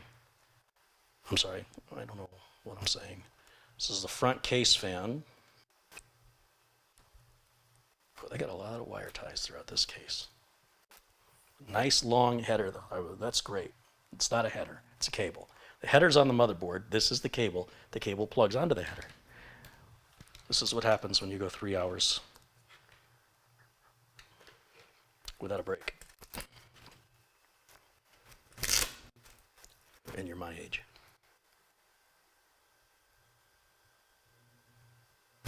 These are for some multicolor light strips that you can add optionally to this case, which we're not doing ever. And this is a power switch connector. Okay, that's weird. Just the power switch.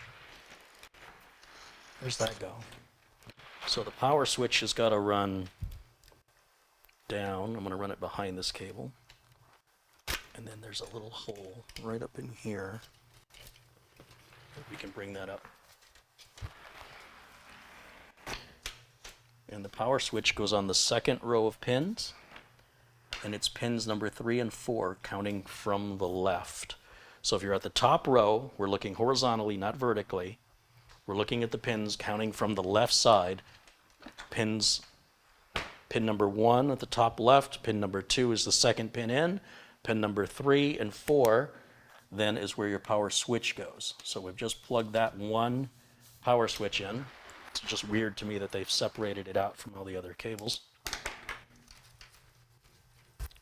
What else do we have? We can hook this fan up. Where can we hook up the fan? Oh, we have a fan header right down by the power switch. So we can run this cable exactly the same route. We'll just take it. Wait, what's this? Hard drive LED. Okay. Well, we know the hard drive LED and the power switch all go to the same connector, so we're going to follow the same cable route. And the hard drive LED will have a positive side and a negative side. And it's usually indicated on the connector. And on this connector, it's labeled right where it says HDD LED. It shows that the negative cable, with the writing facing out, the negative cable's on the left. I need the negative cable on the right. So I have to turn the writing away from me, and then I'm going to plug it onto the first 2 pins on the bottom row. First 2 pins, starting from the left on the bottom row, horizontally. That is pretty universal for all ATX and micro ATX boards that are not pre-built like Dells and HPs. Sometimes they follow the standard, sometimes they don't.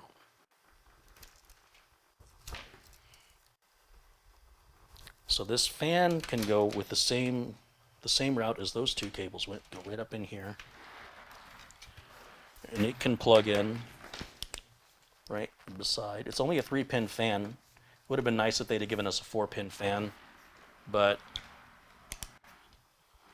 it is what it is. Okay, there should be a reset switch. Is there a reset switch on here?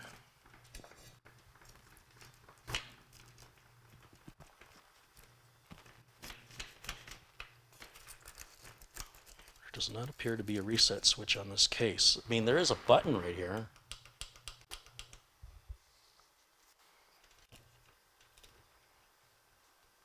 But I only see 2 wires coming out. One's for the power.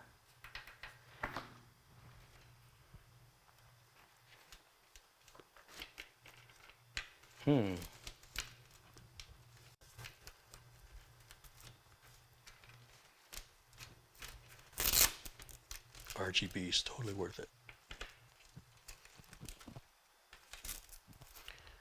All right, give me the SATA cable. Where is it? I'll just grab one of these SATA cables. Only fits in one direction, align it properly, and just push it together. That's going to give us our power LED, I guess. We'll light things up. This is the other CPU connector that I was aiming for earlier before I got distracted. And that's going to go back up here as well. Oh, and then we have the rear case fan we haven't plugged in yet, which is also wire tied.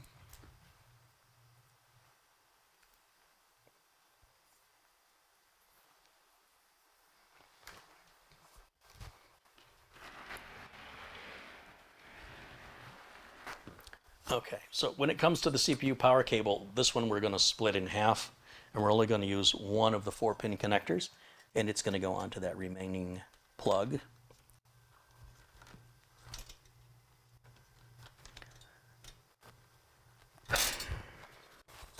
Only using it because I have it.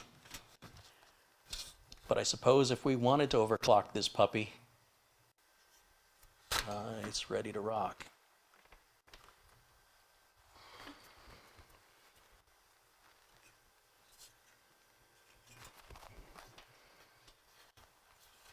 It doesn't matter which of the 2 connectors we use, it's just that the clip has to face up so that it locks in. And then the other connector, we're going to wire manage that. We'll just tie it down.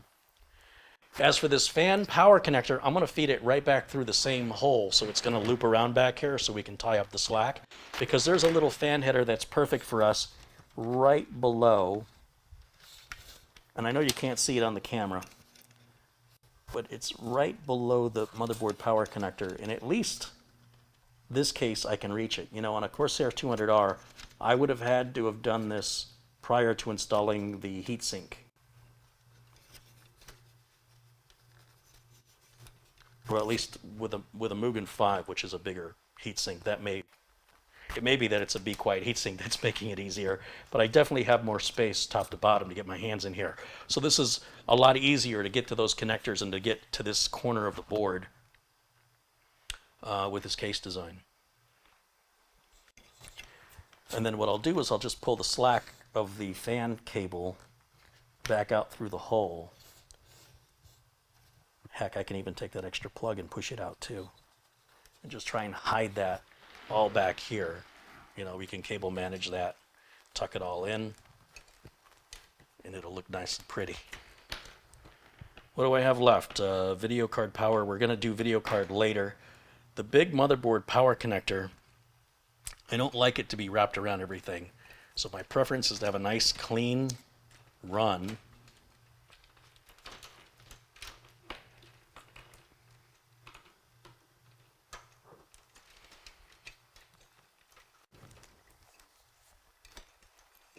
Again, this is just aesthetics. This is about cable management. So I want to weave these so that it gives me the least resistance. I'm running directly as much as I can with this large cable because it's not very flexible because of its size. The other cables, you know, we can move those around because they're smaller and they don't have so much, they're just more flexible. So, all right, so that's everything, I think. We can put a couple of things back together now.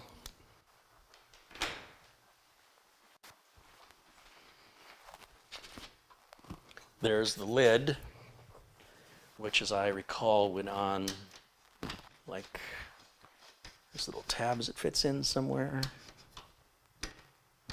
There it is. And then you push it forward. And then there's a thumb screw that goes right there.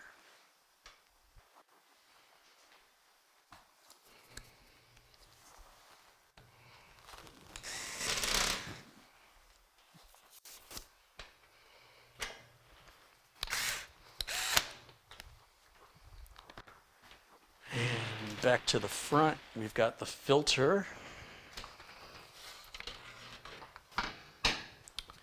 And the filter goes on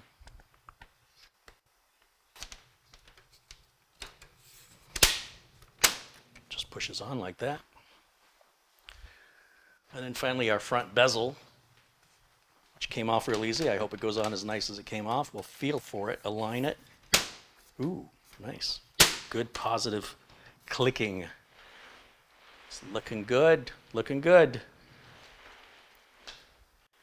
Can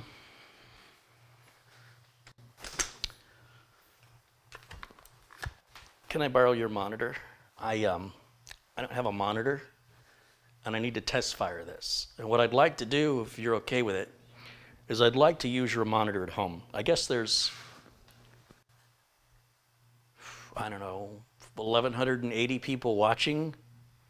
So I would like to connect 1,180 monitors to the first test fire of this system so that I have witnesses to know if it turns on or not. Is that okay? So what I'll do is I'm going to plug in the HDMI cable and we'll go right back here to the built-in video that the Intel CPU chip has. Just for now, just to make sure everything we've done is working. We don't want to get too far ahead in our build only to have to, you know, undo some of the work because of, you know, things not booting, and then we don't know which thing is causing it. So we want the minimal amount of things attached to the motherboard on our first boot. And I'm going to need a keyboard and a mouse. So let me grab that. got a wireless keyboard and mouse here. The link for the keyboard and mice, this is all in my Amazon shop with the link below. They don't make the short version anymore. It's all got the 10 keypad, which makes the keyboard longer. It makes me sad. I should have ordered more of these. It takes one Wi-Fi dongle to communicate with both the keyboard and the mouse. I'm not going to plug in any internet. I'm not going to plug in any printers or flash drives or anything right now. All I want to do is give it some power. So let me grab a power cable. It's the last thing I hook up. Make sure the switch on the power supply is in the off position. Just a safety precaution, probably unnecessary. You'll see I use my own power cable. Why is it so tight? I use my own power cable rather than unwrapping the nice new one. You know, the customer or whoever gets the computer will get that nice new power cable.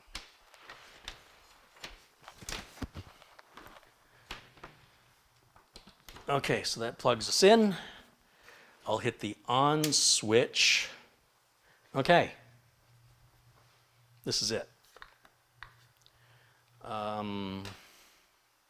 Let me go to camera. Let me use the right mouse. Let's go to camera input 2 and activate it. That's your monitor at home.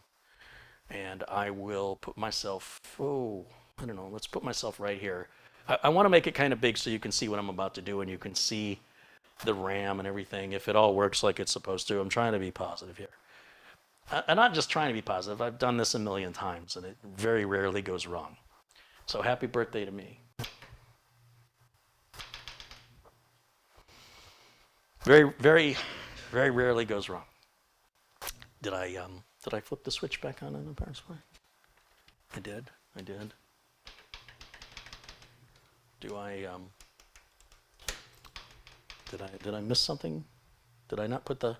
It's possible I didn't put the power connector on the right 2 pins. Let me make sure. Power switch is on the second. Where's my glasses? I can't see. Second 2 pins. There's the first 2. 1, 2, 3, 4. How about now? There it goes. You must have the connector on the right pins. Fans are turning. CPU fan is on. RAM just fired up. And I hope we'll see something. Let me see if I can get myself smaller now since you guys can see the system's trying to boot. Let's give it a moment to initialize. On the first boot, the system has to, realize what CPU you've got, what RAM you've got, how much. It makes some adjustments, but we should get something on the screen. We call it a power on self-test or a post, P-O-S-T. And 60 to 90 seconds would be a normal waiting time. The system's dead silent. I mean, I don't hear anything. I see the fans running, but I don't hear them.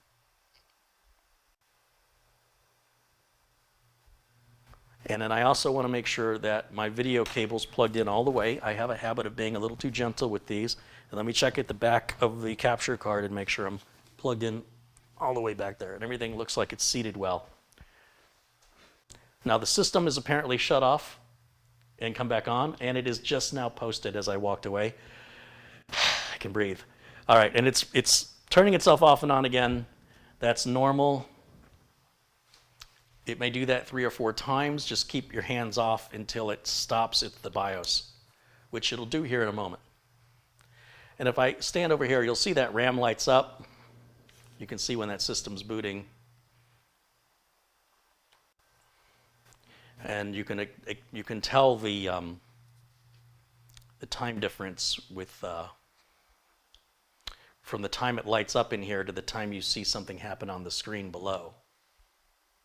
There's a good 20-30 seconds on those first couple of boots. Up on the top of the case there is a power light, and I'm going to show you that stuff here in a moment. Where I want this to cycle as many times as it has to get into the BIOS. And we can check to see what version of BIOS we've got. This says we've got version F4. And I can go to the website for Gigabyte. I have to step across the screen here. And let me Google Z390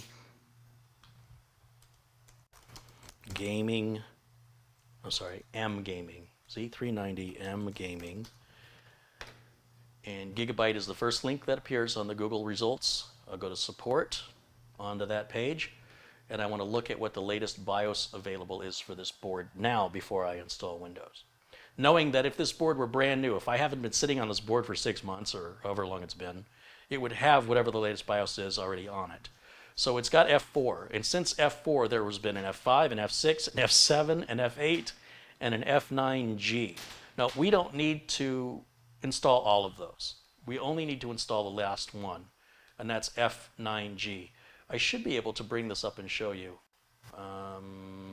Give me a minute here to figure out what I'm doing. Add a video window capture? Yeah, let's do a window capture. There we go. So that takes me to the to this Z390M gaming motherboard. We hit the support button. We're under, you know, it says drivers and BIOS. We're under BIOS. We've got F4, which is way down here. We want F9G, so let's go ahead and download that. I don't know, where are we gonna, oh, I'm on the streamer, so I guess I could just download it right on the streamer. And then we'll click that. And the only file we need here is the, well, I guess you guys can't see this now because it's a different window, right? Well, let me switch windows, let me see.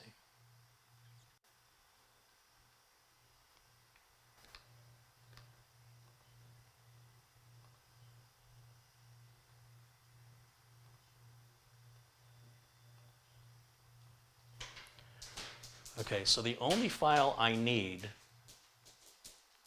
is the BIOS file. So all I'm going to do is copy that off to the to a blank flash drive on the streamer. So just bear with me for a minute, if you would. So just take me a moment. All I'm going to do is I've got a blank, very small 2 gig flash drive. It's my BIOS flashing drive. And I keep it blank so that I don't confuse any BIOS flash files. I want to take that file that ends in F9G that I just showed you and just simply extract it.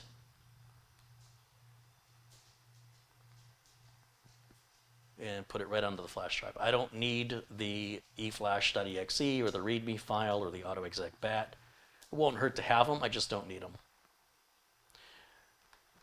And it's a pretty small file, it copies over in moments. And then I will eject the flash drive. And what I'm going to do now, I will show you if I can back this camera up, bring the lighting back up. I'm going to take this BIOS flash drive that I just copied the BIOS on. I'm going to plug it into any of the USB ports back here, it doesn't matter. Pick one. Let me get rid of my camera because you don't really need to see me right now. I want you to see the BIOS screen. I want you to see how I do this. Because a lot of people make this out to be a bigger deal than it is. And I think the proof is just in showing you, right? If I just show you, enough talk, enough this is hard, this is easy, don't listen to that person, listen to this person, I read this. I'm just going to show you. I'm just going to do it live and unscripted. We're going to go over down here at the bottom of the screen. If I use the mouse, there's a down arrow right down here, and it says Q Flash. Now this is unique to Gigabyte boards. I want to hit Update BIOS, and it sees the flash drive. It sees that F9G file. See how it's .f9g, and I can just double click it, and then there's a fast and an intact. We want intact, and all we have to do is wait. This is the hardest part of updating a BIOS. It's just leave the damn thing alone for the next minute. Don't touch the keyboard. Don't touch the mouse. Don't unplug it. Don't reset the computer. Don't trip on the power cable. Don't knock it over. Stay away from it. Find something for the next 60 seconds to occupy your time that doesn't involve touching or manipulating the computer or anything connected to or touching the computer. If you want your BIOS update to go without any problem, that's pretty much all you have to do. Okay. This isn't 1987 anymore. The BIOS update process is very straightforward, and it won't allow you to put the wrong BIOS on the board. It'll simply tell you it's the wrong BIOS, and it won't allow you to continue. The first thing it did was verify that the BIOS file I pointed it to was the correct BIOS file for that motherboard. There are some motherboards, particularly with AMD, where if your board has gone quite a long time without a BIOS update, there may be multiple BIOS updates you have to do. So I just went to the latest BIOS update. I didn't do any of the interim. I just went to the most recent BIOS update. But sometimes, and it's particular with AMD, you might see some notes that say before you can install BIOS F12, you need to install F10 first, or F6. And maybe you've got F1. And then F6 might say, well, you need to have at least F4. So then you got to go to F4, then F6, then you can do F10 and F12. It just depends on the manufacturer. It's not necessarily only AMD, but it's the most recent time I've ever seen that. For the most part, with Intel, you're just pretty much always grabbing the latest. And with most AMD boards, you're also only going to grab the latest. Now, I'm still not touching the system. Your screen says no signal because the system is rebooting itself. That's why you can still hear my voice. Now, when the system reboots itself, it will have the new BIOS installed automatically. When you have this screen on for this length of time, people get nervous and they start touching things. It's important that you control your anxiety and let the system do what it needs to do. Allow it a full 60 to 90 seconds before you panic. After that, then you can consider some alternative diagnostic steps to take. So I'm going to bring camera 1 back up here just so you can see that things are still happening over here. And you can see the RAM is still lit up and the fans are turning. The system, when the BIOS update completes, automatically cycles itself. And when it cycles itself, it's like starting over again going, okay, what CPU do you have? What RAM do you have? And you have to be patient. You just have to wait. Sometimes you may see the power turn off and on the board while it's in this process. This is nothing for you to panic about. This may cycle off and on up to 4 times. I've seen it go 4 times on some boards. So it's important that we stay patient. And I'm still seeing lights, I'm still seeing activity, and it feels like it's been forever. It feels like there's something wrong here. Relax. Deep breath. Find your Zen. And suddenly, your power on self-test appears. It's really that easy. And it's this anxiety that gets people into trouble. And you might freak out and go, well, it just disappeared. Okay, but it just came back. Deep breath. Allow it to do what it needs to do. All of this is normal. It's perfectly acceptable. We now have the message that the BIOS has been reset. Well, of course, that's often what happens on a BIOS update. And we just simply click OK on that. And there's our new BIOS screen. You can see it looks quite different from the BIOS screen we had before. And that can upset people. They can be like, wait a minute, you know, I was comfortable, I was familiar with my BIOS, and now I have to relearn it. That can happen. Sometimes it can go the other way, especially with AMD CPUs, because they've got such a large number of CPU microcodes that they run out of room in the BIOS for all the pretty graphics in order to make room to acknowledge all of these potential AMD CPUs. Even though you're only going to need one of them, they don't know which one.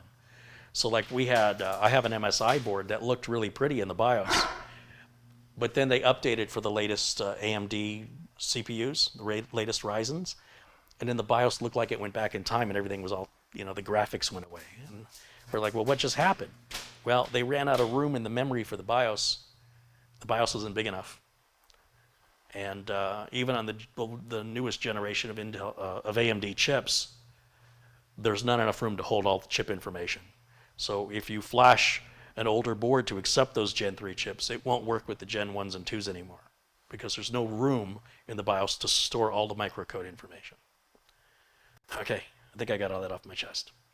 Now I can install Windows 10. I've got a flash drive here with Windows 10 on it, and I've got a how-to video on how to make your own legal Windows 10 installation media. You just have to pay to activate it. But making the media is no big deal. I'm going to pull my flash drive now.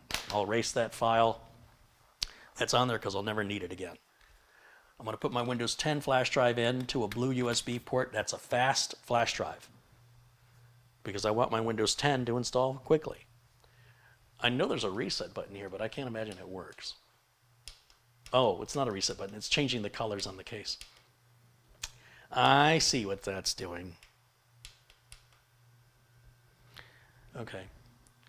We'll power off, and then we'll power back on. Now, when it powers on, there's still no bootable device. That solid-state drive we installed is brand new out of the box. It has no partition, no format. The only thing it can possibly boot from is that flash drive. So if we just leave it alone, it should figure that out on its own. It'll say, I can't boot to the network because I don't have a network plugged in. I can't boot to an optical drive because we don't have an optical drive. I can't boot to a SATA device because there's no SATA device. And I can't boot to the M2 drive because it's not partitioned or formatted, but it's there because the BIOS said so. Well, I assume it did. So here we are with our standard Windows 10 installation screen, and I'm just going to hit Next and Install Now.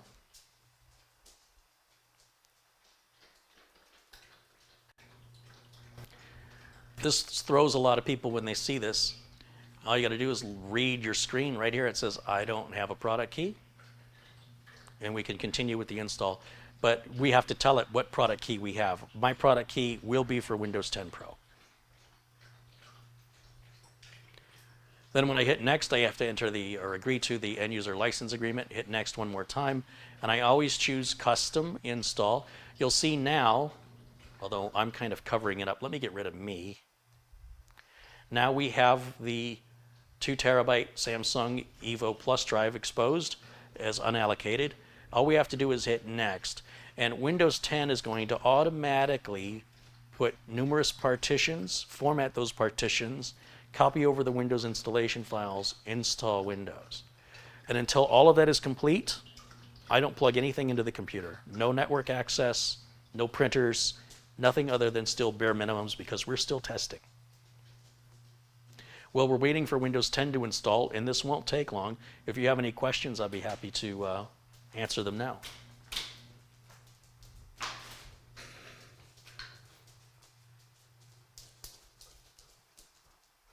Was my new BIOS in French? My screen's really small.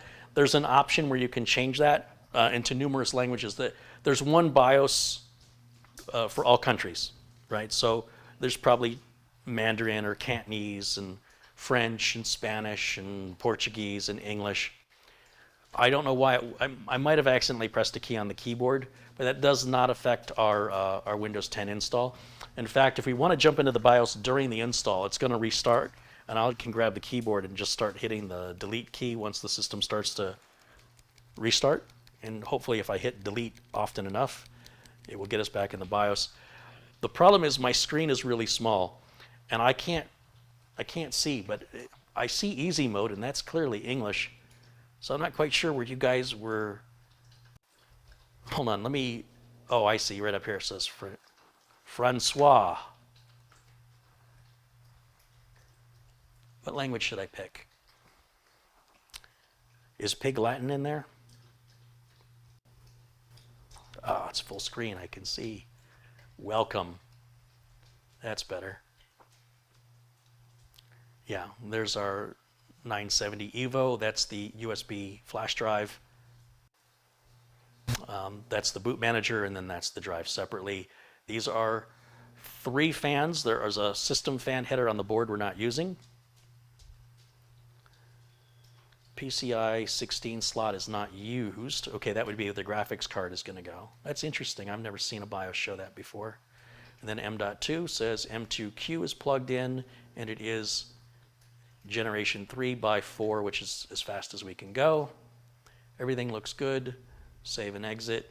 Are you sure? Now, the system can boot either from the flash drive or the internal drive, and it's smart enough to know that the Windows Boot Manager should take priority and therefore should automatically boot to the hard drive to continue the Windows 10 install. And the reason we're going to know that's going to happen is if the Windows 10 install starts all over again from the beginning, then it booted off the flash drive.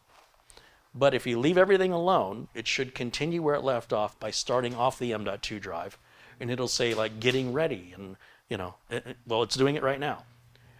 So it is booted from the internal M.2 drive now, and it was smart enough to know to boot from the flash drive when there was no formatted drive. Now that it's formatted the drive, it prioritizes it before the flash drive, and that's all the default settings in the BIOS. I haven't changed anything to make that happen. Just leave it alone.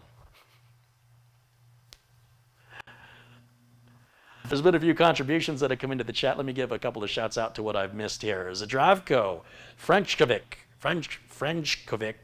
has contributed 50 HRK. I always forget what that is. He says, hi, congratulations on your birthday, Mr. Carey. Thank you, Zdravko. Dom Parada with a $9.99 contribution says, happy birthday, Carey. Peace and health to you this next year. Right on, Dom. Thank you. Mike Podekowitz has contributed $9.99. Happy birthday, Carey. 39 again. Great video today. Right on. Thank you, Mike. I've been 39 like 12, 13 times now. So I'm getting pretty good at it. Like, I'm probably the oldest 39-year-old you'll ever meet. It's true. All right, we're just going to wait now for this final boot that should take us. Oh, it's already here. United States. Keyboard layout is US. No secondary layout, so we'll skip. I do not want to plug it into the network or it's going to force me to create a Microsoft account. It says, are you sure? Basically, it asks you twice. I have to tell it no twice. For username, I'm just going to put the word user in here.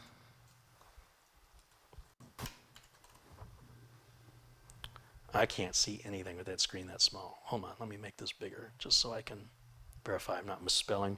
Push enter, no password, so just push enter. And I typically turn all this off except for location settings, but what you do is up to you. I like location settings on. It'll set the time zone and you can ask it where stuff is near you. Do more with Cortana, not interested. You got to tell it twice, no. And here we go. So as usual, I am run out of time before I can install the graphics card and do the testing. But we will pick this up next week and continue where we've left off. I will show you on this case that you can see the hard drive activity light is right up here at the top, blinking on and off, which is pretty cool. And then the power light is up here, and you can see that's glowing in blue. And if I hit this button where the light is blinking, if I hit that button, it cycles through the colors. I might have to just darken this in order for you to see it. It will cycle through these colors. And that color around this power switch is also the same color that's down here at the bottom of the case. Remember I said there was that little light tunnel? That's what's coming through here.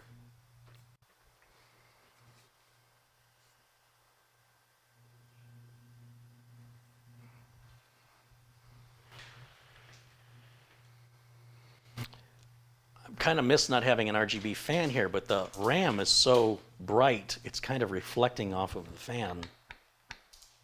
Just kind of cool. Still stupid, but kind of cool. And you can see that the RGB lighting on that RAM is not harsh. It's very diffused. It's a lot calmer. I can't seem to get the camera to settle where I want it. Keeps. Come on, it's supposed to be an expensive tripod. There it is.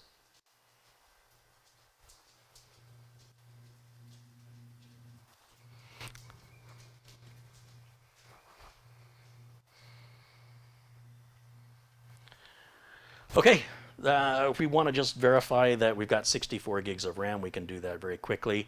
This is Windows 10 2004. I always install, look at me, I always install the latest version of Windows 10. I don't care what the people on the internet say. There's some crazy people out there, and I don't want to support them. So the people that I support always get the latest and greatest for security, for the features, and for my sanity.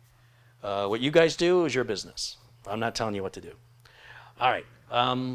Any final questions? Do you have any questions? Because I got things to do, man. What's going on? What do you want? Final questions. I'm going to wait because there's this delay between when I say things and when you hear me.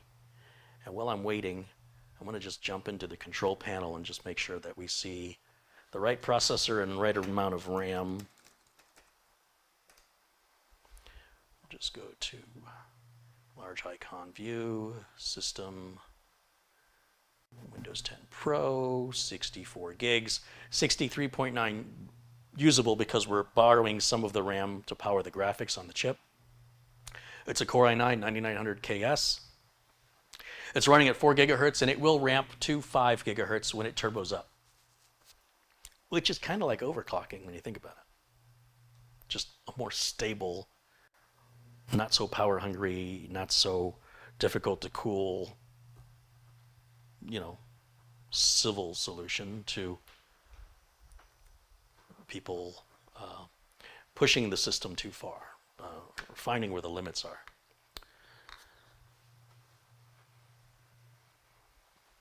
Sonic says he's going to turn 41 on July 2nd. All right, Sonic, you got a couple weeks. Ron is in the chat. Ron, did your computer show up today? I'm going to wait and see what I hear back. Hugs for the dogs? Right on. Thanks, Trond. Does this have Bluetooth? No, this does not have any Wi-Fi. If we want to add Wi-Fi to it, typically Bluetooth will be part of the Wi-Fi solution, though not always.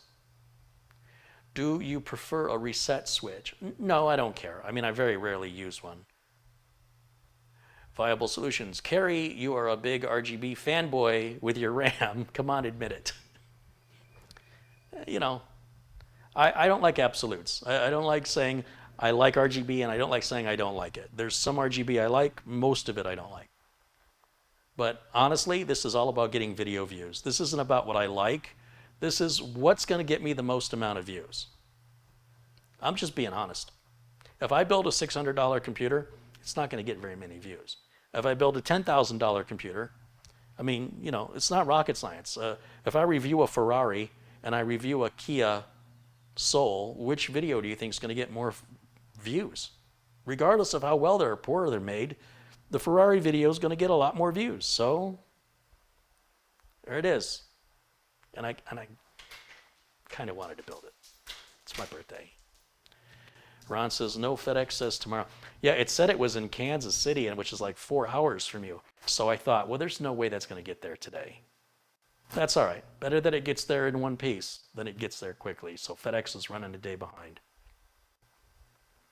Eric says he upgrades all of his customers to 2004. Excellent, excellent. Michael Dane is singing happy birthday. Thanks, Michael. So Drafco says they have not been offered Windows yet. Should I force it? It's up to you. It doesn't really matter. The last thing I want to do is advise you what to do and then have you blame me when it goes wrong. So when you're ready to take responsibility for your decisions, then you choose what you want to do, whether that's to wait or to force it. You're going to have to, put on your big boy pants and make a decision. Don't ask me to do it for you. Come on now. As long as you have an image backup anyway, who cares? You just restore back. It's not a big deal. Dave Stetzel says, happy birthday. Dave, thank you for your contribution. I mentioned it earlier, again, from Dave and from Madi and from John Jack Wilson. Thank you guys so much for your contributions, your support. I see Tony's in the chat. Good to see you there, Tony. Tony Wallow. Trust me says, happy birthday. Have a fireball. Yeah.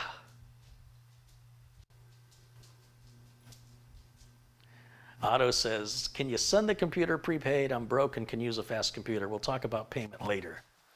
Man, if I had a nickel every time I heard that, I'd still be waiting for a nickel. Will you be streaming Monday or Tuesday? I'm hoping to, yes.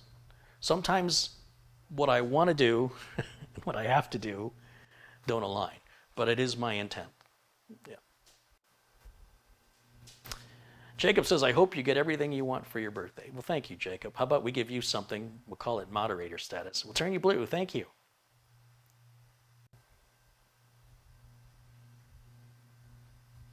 Wayne Lawrence is saying happy birthday. Thank you, Wayne. Thanks to everybody for the birthday wishes. Thanks to all my friends in blue for keeping it civil in the chat. I didn't see any trolls. I'm sure there had to be. We've got over 1,086 people watching now. All over the world. If you want to quickly shout out where you're watching from, what country are you in, I'd always love to read that. Ron tells me Cliff says hello. Right on. Chris Helsing at Goblin IT says, happy spawning day, Carey.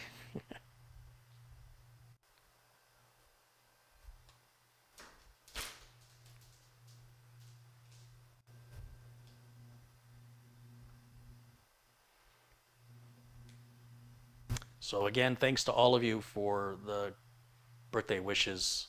I appreciate that very much.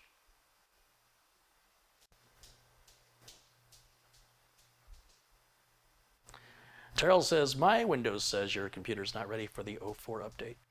I did get the message on my laptop, and I went ahead and updated it anyway. I think it was because there's some concern over the Bluetooth, trying to connect multiple devices. I don't use the Bluetooth on my laptop, and if I were, it would just be for one device. So I went ahead and ignored it and installed anyway. It works fine. Now, I can't tell you if I have Bluetooth issues. I don't know. I don't use the Bluetooth. So Microsoft will have a fix for it, and then they'll update you automatically. So unless you're brave, you should just wait. It'll sort itself out. But if you're bold, you could probably force it, and it'll probably be okay. Or you'll find out why. If you have an image of your system, like with the Cronus, before you start the image, before you start the upgrade, you can always rewind it all back.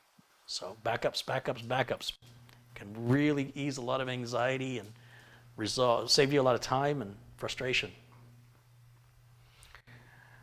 So we're getting the shouts out from all over the world here. Spain and Atlanta, Georgia, and Florida, and Melbourne, Australia, Massachusetts, Sullivan, Missouri, Alabama, Toronto, Canada, Ohio, Texas, South Africa, and San Diego, as well as Sydney, Australia.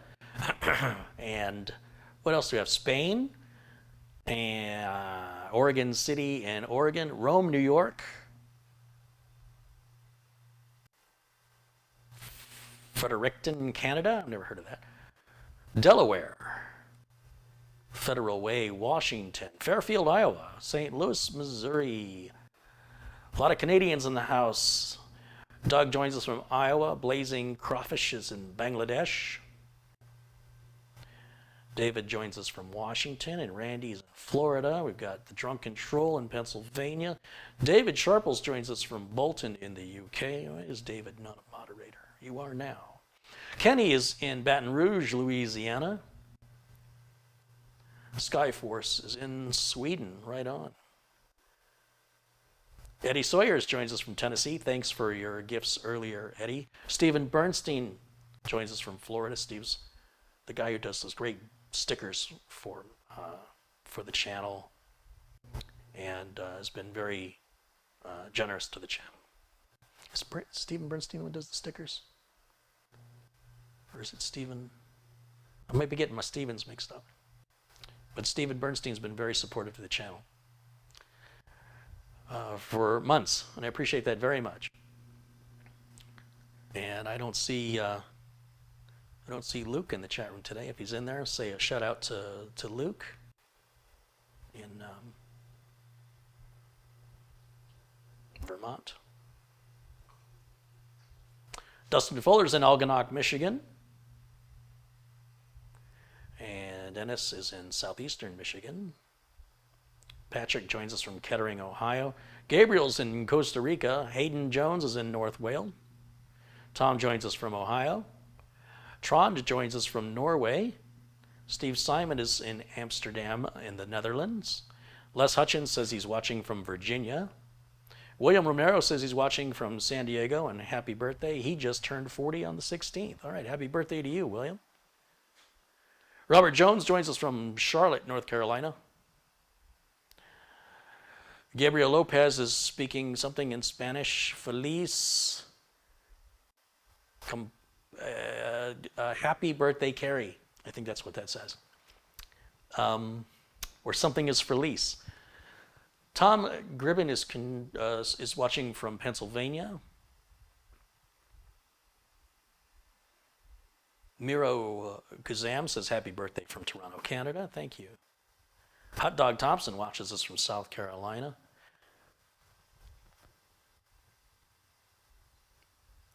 A Nom Nom Movie says happy birthday from Helsinki, Finland.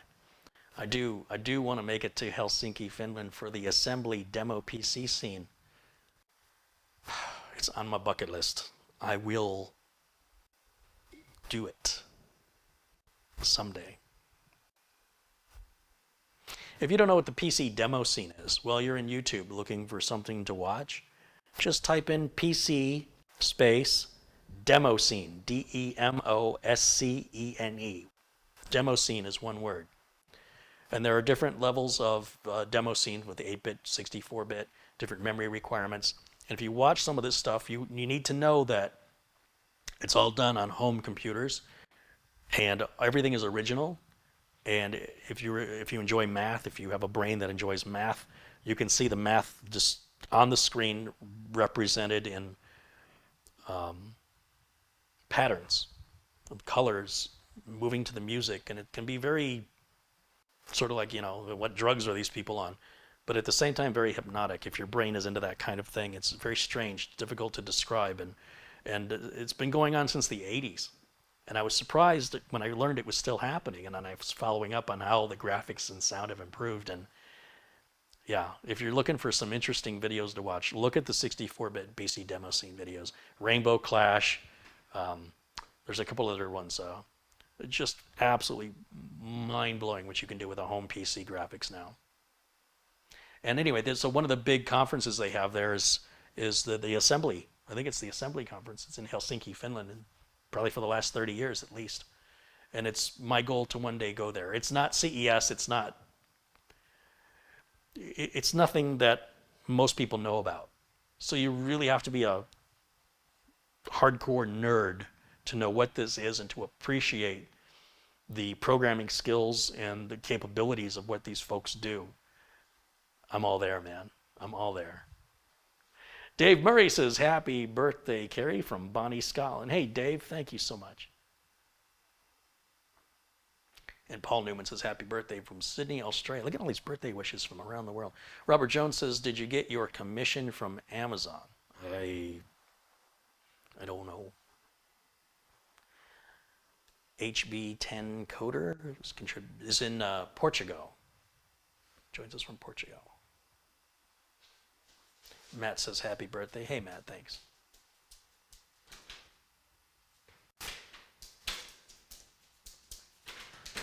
All right, so Monday or Tuesday's actually my birthday, but Monday or Tuesday I will get back to finishing what we've started here with this build, because it's really super easy to finish up, but it's going to take more time than I have right now.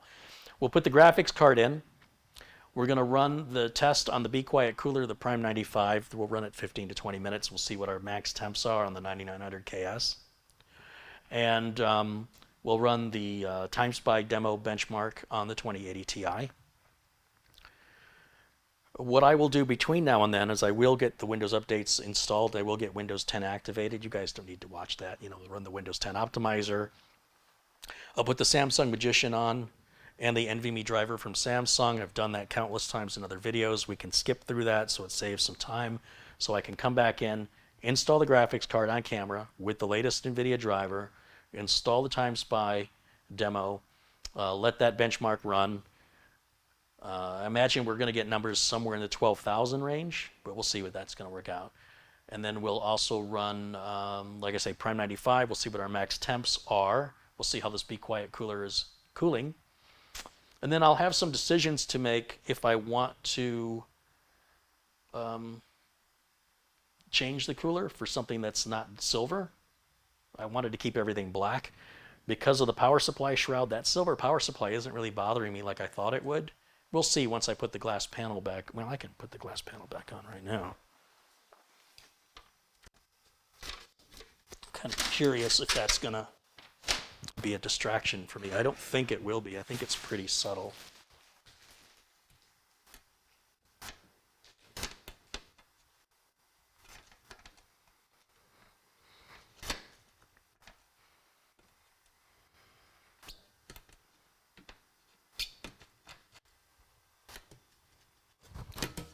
So this is an art to getting the pins lined up on the hinges here, because you get one in and then the other one won't go in. There it is. Well, that went on a lot easier than it came off. Yeah, I gotta say that, I mean, a black power supply would certainly look a lot better, as would a black cooler. Now, Be Quiet does make a black edition of this cooler. and it's not that expensive. And power supplies are really hard to get right now. And I love that that's silent. I mean, I could paint it, or I could just not look at it. You know, if it didn't have this cutout, you know, I'm not quite sure why they cut it out right there, other than maybe airflow. But couldn't they have just left little holes in there and given me a, couldn't they have given me a little door like they, like right up here, they have that little access panel. That would be preferenced here. So if this is cut out for a reason I don't understand, then it's still available for somebody who wants it. But for the rest of us, we can cover that up. I don't know. I'll think about a solution to that. Maybe you have an idea. Feel free to leave it in the comments below the video. They're not there at this moment while I'm live because we have the chat room. But when you watch the video playback, you'll see that the chat room plays back. But there's also a comment section. All right, guys. That's going to be it for me for today. Thank you again for watching. My dog is pretty excited about something. Let me make sure I've got everybody's contribution. Again, we'll give a shout out to everybody. Jean Tem had just contributed $10. It says, just to show support of your channel. Thank you, Jean Tem. And Eric Kaufman contributed $6.23. He says, here's another one for your birthday, young man. When you can call me young and you can call me thin, I'm okay with that. I'm totally fine with that. So a shout out to everybody who's contributed during today's 4-hour live stream. Eric Kaufman, John Tem, Mike Budakowitz, Dom Perrotta, Zadrakov, Frenchkovic, Jose and Veronica Lopez, David Starbuck, Madi, Yoel, Abdul, Azim Patel, Rusty Nail, I missed that one, contributed $20, says happy early birthday. Thanks, Rusty Nail. Ed Schwartz with the $2 contribution says, I'm really enjoying this build. That's a really nice case. Agreed. I do like the case a lot.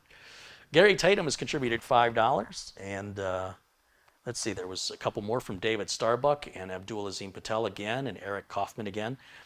Desi Boy Patterson and Farrell Sparky, Thomas and Digger, another from Madi, and then there's Gerard Huff and Trond Lazans.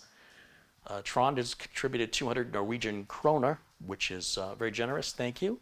Another from Madi and Farrell Sparky again. Gerald Wallace and Stealth Mode, Lloyd Hedrick, Jose and Veronica Lopez again, thank you guys.